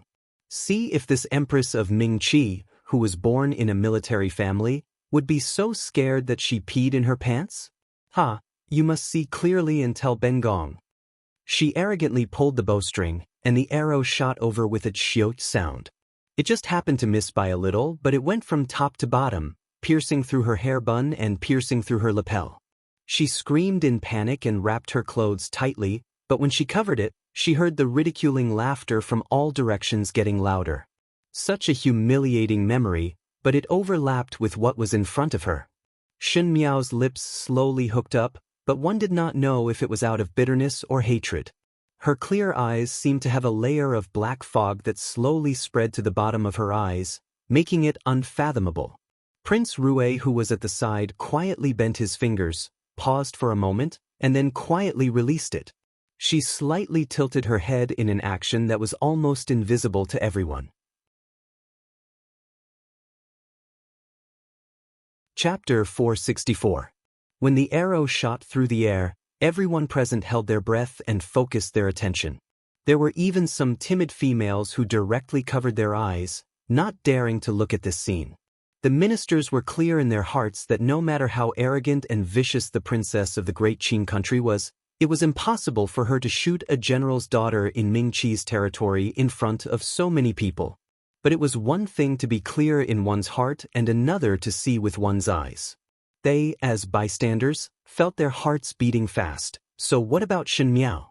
Shen Miao quietly watched and did not even close her eyes, but seriously stared at the arrow that was heading towards her, as if she wanted to see the arrow clearly. But in everyone's eyes, it was her calm and steady demeanor. The arrow made an xiot sound, but it was light and skillful. Just by a little bit, it just brushed past Shen Miao's head.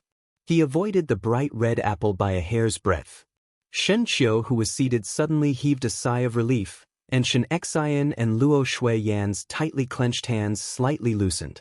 Feng and Ning and Luo Tan patted their chests, and Luo Ling picked up the teacup in front of him to drink a mouthful, to cover up his worried expression. The entire audience was silent. Huangfu Hao was originally smiling, but gradually he could not smile anymore. Princess Mingyan waited for a while, and did not hear any cheers or ridicule towards Shen Miao, and there was a bad premonition in her heart. She pulled off the black cloth that was covering her eyes, and saw that the apple on Shen Miao's head was still safe and sound, and her arrow was not far away. And that purple-clad young female, her hair was not messed up, her clothes were still intact, and there was no trace of panic on her face. She only looked at her lightly. "Your Princess Highness, just now it seemed that my hand slipped, and did not shoot." Did not shoot. That sentence was extremely light, but it seemed to contain the most complacent ridicule, making Princess Mingyan's cheeks burn with pain. But after being stunned for a moment, Princess Mingyan reacted. She looked at Shen Miao and said angrily, "You must have moved just now. It was you who moved. Bengong would never miss. If you did not move, how would Bengong miss?" No one expected that Princess Mingyan would suddenly make things difficult, and even Emperor Wen Hui revealed an unhappy expression. "Is the princess saying that hundreds of people in this banquet are covering up for young Lady Shen?" Shen Miao stood perfectly straight, and from the beginning to the end, she did not even try to evade. Even though one did not know if it was fake or real, but if it was real, this female's courage was enough to make everyone in the world admire her. No matter how much Emperor Wen Hui feared the Shen family was after all Ming Qi's people.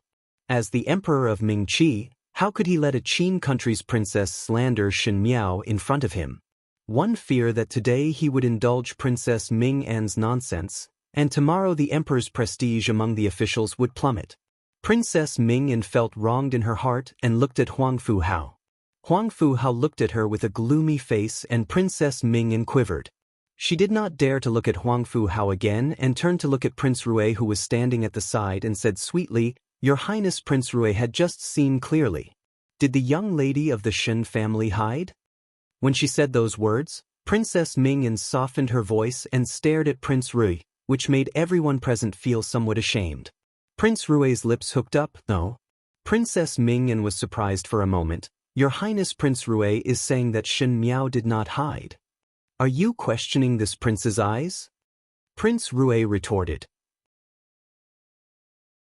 He looked to be infinitely graceful, and it was enough to make one's heart admire him, but when his voice was cold, it made one feel the chill and dare not look straight at him. Princess Mingyan jumped in shock, but saw Shen Miao standing opposite and looking at her with a smile. "Your Princess Highness, since one is willing to bet, one must be willing to lose. Or is it that your Princess Highness cannot afford to lose?"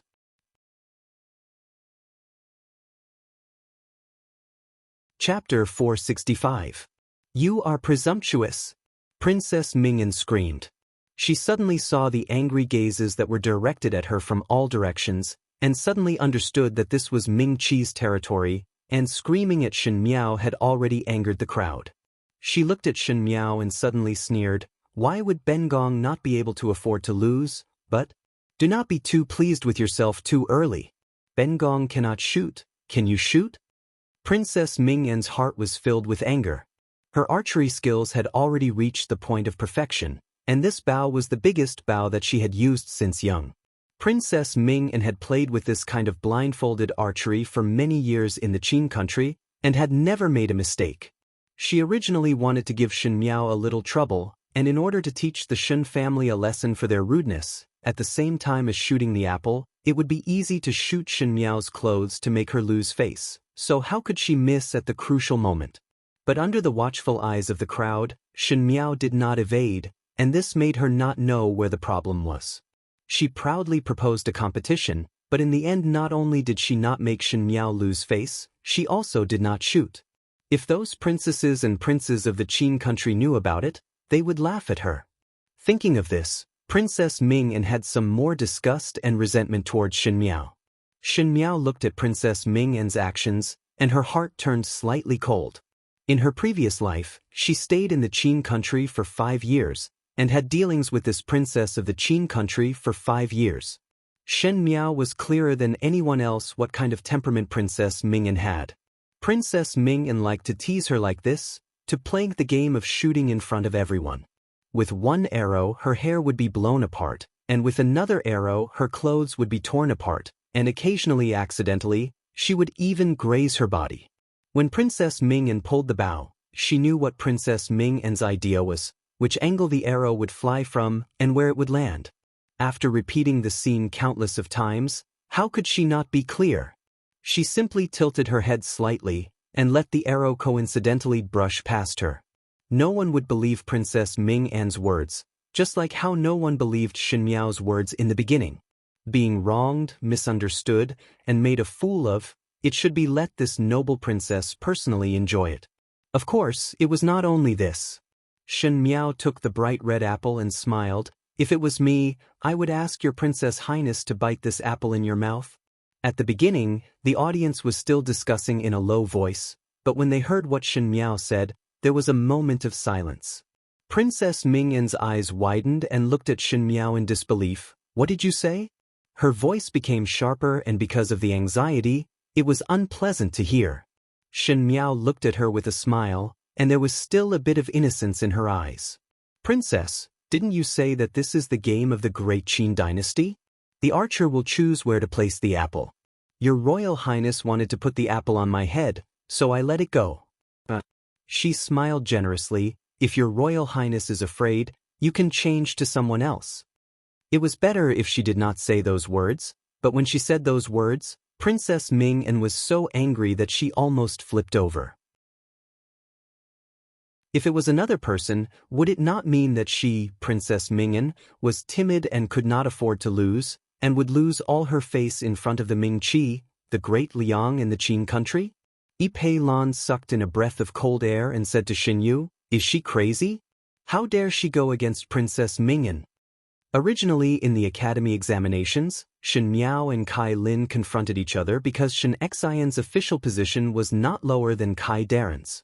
But now that the other party was a princess of a country, it was really beyond one's expectations that Shen Miao dared to provoke. Kai Lin and Kai Darren looked at each other and smiled bitterly. Initially they thought that Shen Miao was targeting him, but now it seemed that Shen Miao did not even put a country's princess in her eyes, so what else was there to say? Chapter 466. The prince's banquet was also filled with sighs. Prince Li smiled with deep meaning. This young lady of the Shen family is really vengeful. Princess Ming-En stared at Shen Miao, and facing her sharp gaze, Shen Miao only smiled lightly. In helplessness, Princess Ming-En could only look to Huang Fu Hao for help. Huang Fu Hao lightly coughed and was somewhat angry that Shen Miao did not know how to appreciate favors. Princess Ming-En also represented the face of the great Qin, and he could not let Princess Ming-En be dissatisfied. Thus he looked at Emperor Wen Hui and then glanced at Shen Miao. It is only a game. Why is the young lady of Ming-Chi so unforgiving? Emperor Wen Hui looked at the Shen family. Shen Xian and Luo Shuiyan were drinking tea by themselves, as if they did not hear the words from above. Shen Qiu and Luo Ling looked up unruffled, but did not express their stance. Feng and Ning and Luo Tan stared at Princess Ming-En with indignation in their eyes. The Shen family's attitude was very clear, and they did not intend to let it go like that, so they were obviously going against Princess Ming, and Shen Xian also had anger in his stomach. Just now Princess Ming-En was so aggressive that Shen Miao had no way out, and now it was Princess Ming-En's turn to have a taste of this. Do not do to others what you do not want done to yourself. When Princess Ming-En schemed against others, she should have thought of what it was like to be schemed against herself. Since the Shen family was already placed in the teeth of the wind and waves, and since the Qin country's people were targeting the Shen family, then there was nothing to worry about. When Shen Xian's violent temper came up, he thought that a barefooted person would not be afraid of someone wearing shoes, so even if he shot Princess Ming-En to death today, it would not matter. Emperor Wen Hui looked at Shen Xian's attitude and his heart understood. Shen Xian was protective of his shortcomings, Not to mention that it was related to Shen Miao. Since Shen Exine wanted to be the target, Emperor Wen Hui was happy to see it happen. Moreover, he did not like Princess Ming En's arrogant and willful temperament that did not put Ming Qi in her eyes, and planned to kill Princess Ming En's prestige, so he smiled at Huang Fu Hao. It is a game between children, why the crown prince need to be so worried? Since they are playing happily, Zhen will naturally not stop them. Huang Fu Hao did not expect that the Shen family was a hard nail, and even more did not expect that Emperor Wen Hui, this old fox, would sit on the mountain and watch the tigers fight. Thus he did not have any other way. Moreover, the ministers of Ming Qi gradually became bolder and started to whisper. If they were to really reject, then the Qin country's face would really be gone. He gave Princess Ming An a warning glare. Ming, since it is you who suggested it, then play with young Lady Shen till the end. He glanced at Shen Miao again and said meaningfully, since Shen young lady is playing, she will definitely not hurt you. The unspoken meaning was that if anything happened to Princess Ming'an, Shen Miao would definitely pay the price. Shen Miao only smiled when she heard such threats. Rest assured, Your Princess Highness. Since we did not sign the life and death agreement, this official's daughter will not hurt Your Princess Highness. The more she said that, the more uneasy Princess Ming'an felt. But now that she was riding a tiger, it was hard to get off, so she could only do as Shen Miao said. Walking to the other side, Princess Ming'an's eyes were like knives that were cutting Shen Miao's body. She suddenly thought of something and her eyes brightened up as she smiled. But young Lady Shen, Bengong's bow is not something that anyone can pull. One fear that you, before the words cannot pull it up could be said, one saw that Shen Miao had already pulled the bow easily. It was different from Princess Ming'an's strenuous pulling. Shen Miao's posture was extremely beautiful and the pull was very relaxed, as if this bow had been with her for decades, and she was very proficient in it. She smiled at Princess Ming'an, and faced Princess Ming'an's incredulous gaze. She lightly said, "Good bow. Your Princess Highness bow, I am also very comfortable with it. Many thanks." Chapter 467. She waved her hand and instructed the maid to tie the black cloth over her eyes. Just as the maid was about to move, she saw Prince Rui picking up the black cloth on the maid's tray and playing with it. Everyone looked at him strangely. Prince Rui walked to Shen Miao's back and held her chin with one hand to lift her head up slightly, while the other hand wrapped the black cloth around Shen Miao's eyes. Luo Tan's eyes widened and pulled Feng and Ning. "This? What is the meaning of this?" Prince Rui's action made Luo Tan curious. Emperor Wen Hui, who was sitting on the high seat, slightly frowned, and Princess Ming'an looked at Shen Miao with jealousy and killing intent in her eyes. Shen Miao was tied up and could not see anything clearly, and could only feel that the person behind her was gentle and gentle. His fingertips were cold, and when it accidentally touched Shen Miao's cheeks, it was like snowflakes kissing the clothes, and there was a faint coolness. But for some reason, the places that were touched started to heat up again. When the people behind no longer moved, Shen Miao then faced the direction of Princess Ming'an and knocked an arrow. Everyone held their breath as they watched her actions with rapt attention, and their hearts were extremely nervous. Some people secretly complained why Shen Miao would do this, to let Princess Ming'an bite the apple in her mouth, and it would be able to humiliate Princess Ming'an. But this also meant that if Shen Miao was not careful, she would injure Princess Ming'an and even lose her life. The princess of the Qin country lost her life in the Ming Qi, so how would the Qin country leave it at that? Even if Shen Miao sacrificed her life, it would not be enough, and would implicate the entire Ming Qi. If one wanted to let Princess Ming'an be safe and sound, one could only deliberately shoot to the side, and as such, the Ming Qi would lose face. Thinking about it, only if Shen Miao shot the apple in Princess Ming'an's mouth would she be able to win beautifully. However, that was almost impossible. Huang Fu Hao stared at Shen Miao. Others were not clear, but Princess Ming'an was his younger sister, so he naturally knew how heavy Princess Ming'an's bow was. Ordinary women wouldn't be able to pull the bow.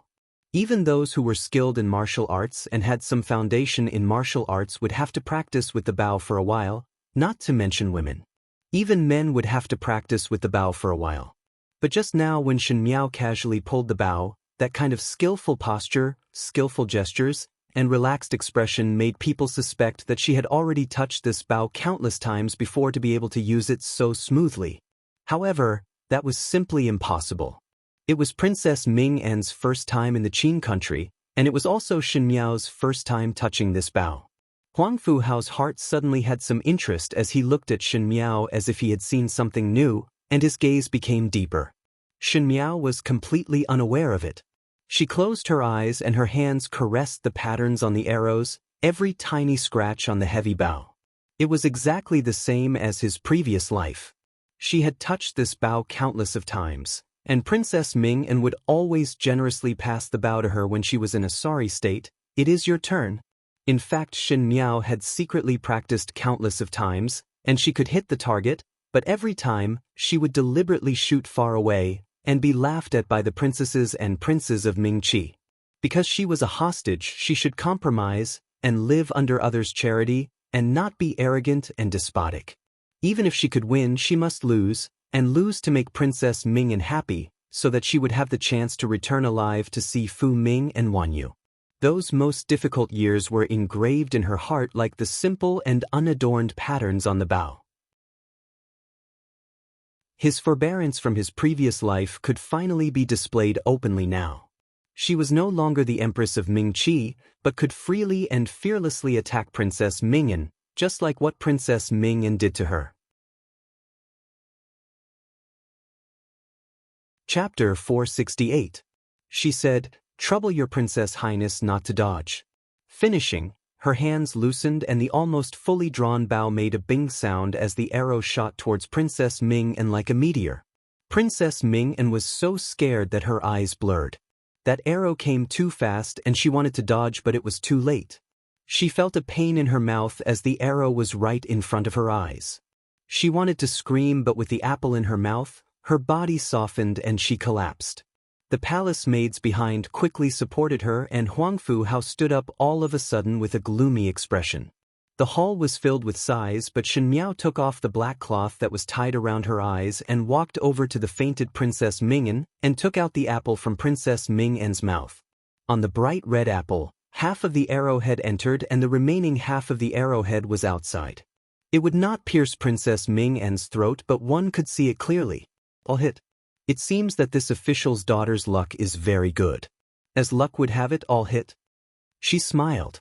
With a twatch sound, the hall was suddenly filled with sighs.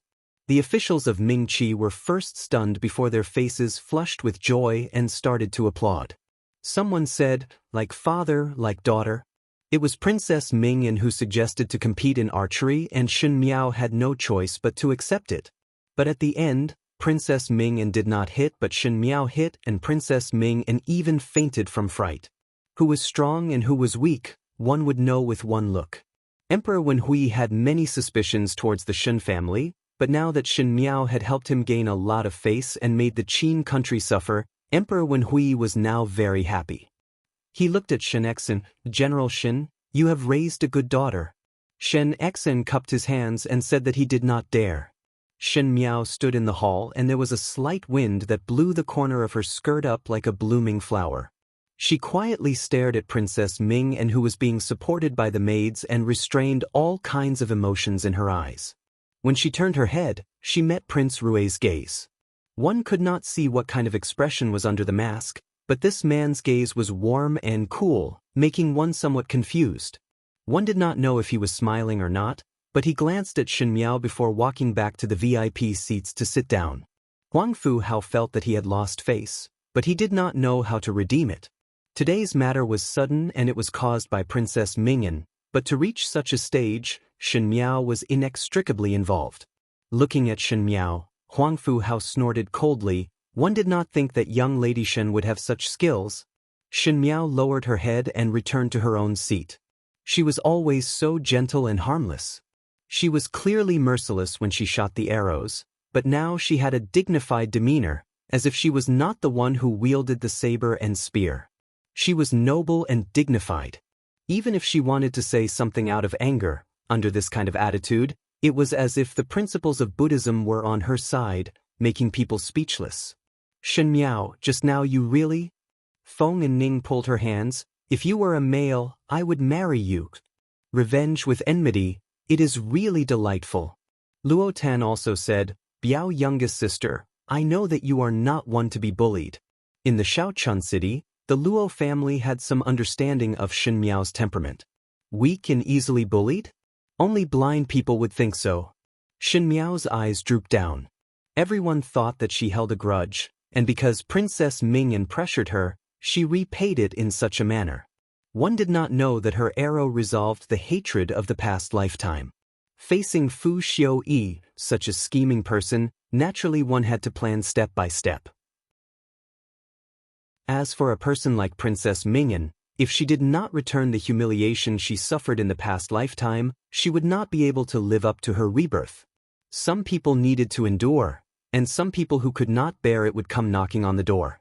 She handled things carefully, but on some matters she still had a consistent temper. With the protection of the family and the bargaining chip, why would she not dare to go against Princess Mingyan? That would be slapping her face.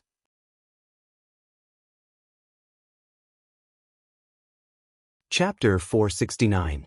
Luo Ling handed over a cup of hot tea and asked warmly, Is Biao youngest sister all right? Nothing. She replied with a smile. She was sensitive to feel that there was a clear gaze on her, but when she looked around, no one was looking over, so she thought that it was her misconception. At the seats of the distinguished guests, the youth wearing a mask bent his fingers and flicked the wine cup in front of him. There was a white jade ring on his fingertips that was glowing with a faint jade color. It was a good tribute banquet, but no one expected that there would be such an unforeseen event in the middle. But if one were to investigate the reason, it was Princess Ming-An's own fault.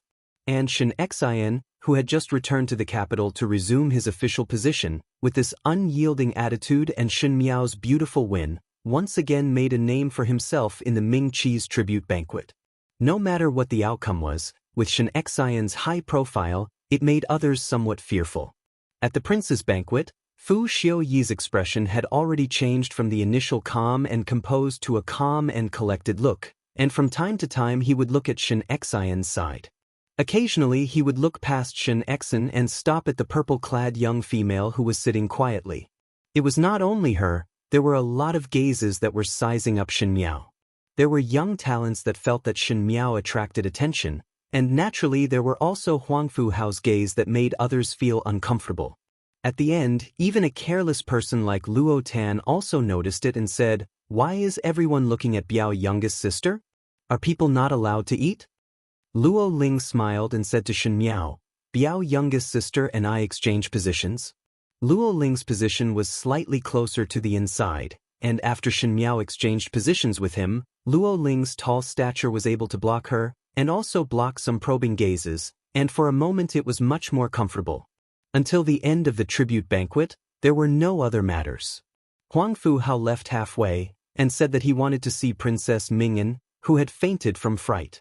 Naturally no one stopped him, but everyone was well aware that after a few days, Princess Mingyan would hate Shen Miao. Even though Shen Miao had Shen Xian's protection, it would be easy for Princess Mingyan to find an excuse to make things difficult for Shen Miao. Everyone's gaze towards Shen Miao unconsciously had a little sympathy. Only Shen Yu and entourage felt pleased when they saw Shen Miao. Most likely Shen Wan wanted to get close to Shen Xian, but now that Shen Xian was reinstated and was invited back by Emperor Wen Hui, it would not be a good thing for the relationship between the brothers to be too stiff. But this time, Shen Xian had made up his mind. He did not even look sideways when he passed by Shen Wan, and did not have the slightest intention of greeting him. Everyone saw this and understood in their hearts. When Shen Xian was forced to leave the capital, the news of him separating from the Shen family was known by the entire capital. It had always been easy to add flowers to a brocade but difficult to send charcoal in the snow. Now that Shen Xian had made a comeback and Shen Wan had come to greet him, any man with guts would not bother about it. In terms of cleaning up, Shen Xian had the upper hand. Shen Wan also did not crazily stick to the cold buttocks. Shen Xian did not pay attention to him, so he did not impatiently go forward. The two brothers were like strangers. After the banquet, some of Shen Xian's former colleagues came over to greet him. Luo Shuiyan brought Shen Miao outside to wait for the carriage to arrive. Luo Tan skipped in front and Feng and Ning had already gone back with Feng Furen while Luo Ling and Shen Qiu walked at the back. After turning through a palace door, there was the horse carriage that Shen Exin had arranged. Shen Miao turned her head and coincidentally saw that at the end of the long corridor in the palace, there was a slender figure slowly walking over. Before one could see the appearance clearly, one could see from afar that the silver mask on his face shone brightly under the light of the lantern, and the embroidered pattern on the corner of the robe was especially clear in the night. One could not see clearly what kind of texture it was and only felt that it was extraordinarily gorgeous. Shen Miao looked at it carefully. When that youth walked to a distance away from Shen Miao, he stopped and tilted his head slightly. One did not know if he was looking at this side. Shen Miao looked at him quietly. In the night, the long corridor in the palace was deep and serene. This person was covered in the moonlight as he stepped on the swaying shadows of the trees. One could not see clearly what expression he had, but one felt that he was like an immortal demon from a painting. He slowly stretched out his hand and his fingers slightly bent before lightly knocking 3 times on the pillar at the palace door. Shen Qiu and Luo Ling discovered that Shen Miao did not follow over. Shen Qiu walked in front of Shen Miao and asked, "Younger sister, what are you looking at?" "Nothing." Shen Miao recovered to her senses and said, "Go to the horse carriage and wait first. The wind outside is strong so that one would not catch a cold." Luo Ling said warmly. Shen Miao nodded her head and lifted her feet to walk towards the horse carriage. But she suddenly stopped her footsteps and turned her head to look at the long corridor. The moonlight in the corridor was like water and the flowers painted an intoxicating picture on the ground. When the breeze blew past, the flowers trembled and there was no figure in the empty corridor. It was as if everything just now was an illusion. Luo Tan's soft urging voice was heard. Shen Miao turned around and closed her eyes before lifting the corner of her skirt up the horse carriage. Chapter 470. On the way back, Shen Xian and Luo Shuiyan did not speak much. Even though they tried to look relaxed on the surface, they still revealed some seriousness. Shen Qiu was also not his usual self. Even though Luo Tan had a carefree temperament, she was sensitive enough to sense that something was not right and did not speak. Today one had offended Princess Ming'an, which also meant offending the crown prince of the Qin country. The Shen family had just returned and was pushed to the teeth of the wind and waves. Even though Shen Exen tried his best to avoid it, it was like there was an invisible hand behind his back that pushed the Shen family out. Shen Xian and Luo Shuiyan were not afraid of any difficulties that might appear, but since Shen Miao appeared today, they were afraid that Princess Ming'an would hate Shen Miao and use underhanded means to trip them up. But things had already happened, and when the water comes, the earth will cover it. When the soldiers come, the generals will counter them. The only way was to better protect Shen Miao and not let any slip-ups happen. By the time they returned to the residence, Shen Miao had entered her own courtyard to freshen up and it was already somewhat late. She lit the oil lamp and when Guyu saw that she did not have the intention to rest, she said, "Is young lady still worried about tonight's matter?" "It doesn't matter. With master and madam around, they won't let the Qin princess do anything stupid." Shen Miao shook her head. She was clearer than others what kind of temperament Princess Ming'an had. Princess Ming'an's temperament was very selfish and strong, and during the tribute banquet in the previous lifetime, Princess Ming'an also made things difficult for her. It was because Princess Ming'an thought that Fu Xiuyi was such an outstanding person, but he married such a vulgar wife, and was very disdainful. Now that the great Liang's people had changed to Prince Rui, the most outstanding person in Princess Ming'an's eyes had become Prince Rui, but she still did not let her off. Perhaps this was what people said, some people's enmity was destined by the heavens, no matter how many lifetimes were separated. "All of you go down," Shen Miao said. "I cannot sleep and will play chess for a while." Guyu still wanted to say something but Jingzhe pulled her sleeves. Jingzhe said, "Then these servants will withdraw first. Young lady must not think too much. When one feels tired later, then rest early and do not tire one's body. The night is cold, so don't stay up too late." Shen Miao complied and Jingzhe and Guyu retreated. On the small table in front of the table, there was an empty chessboard. Shen Miao held the white pieces in one hand and the black pieces in the other as she seriously played with herself. She played seriously. Time slowly passed, and the chess game gradually changed from nothing at the beginning to black and white crisscrossing, appearing extremely complicated. In the beginning, she was able to play the game with ease, but later on, she had to think hard for a long time before she placed a piece. It was so quiet outside the courtyard that one could not even hear the chirping of the birds and the chirping of the insects as the Ding capital fell into a beautiful dream. A cool breeze was blowing in the courtyard. Shen Miao looked at the chessboard and gently exhaled. Over the past 2 years, the various forces had taken turns to enter the stage, and the chess pieces that had been arranged had already reached their positions. From a certain point of view, even if they had the upper hand, they might not necessarily be able to achieve successive victories.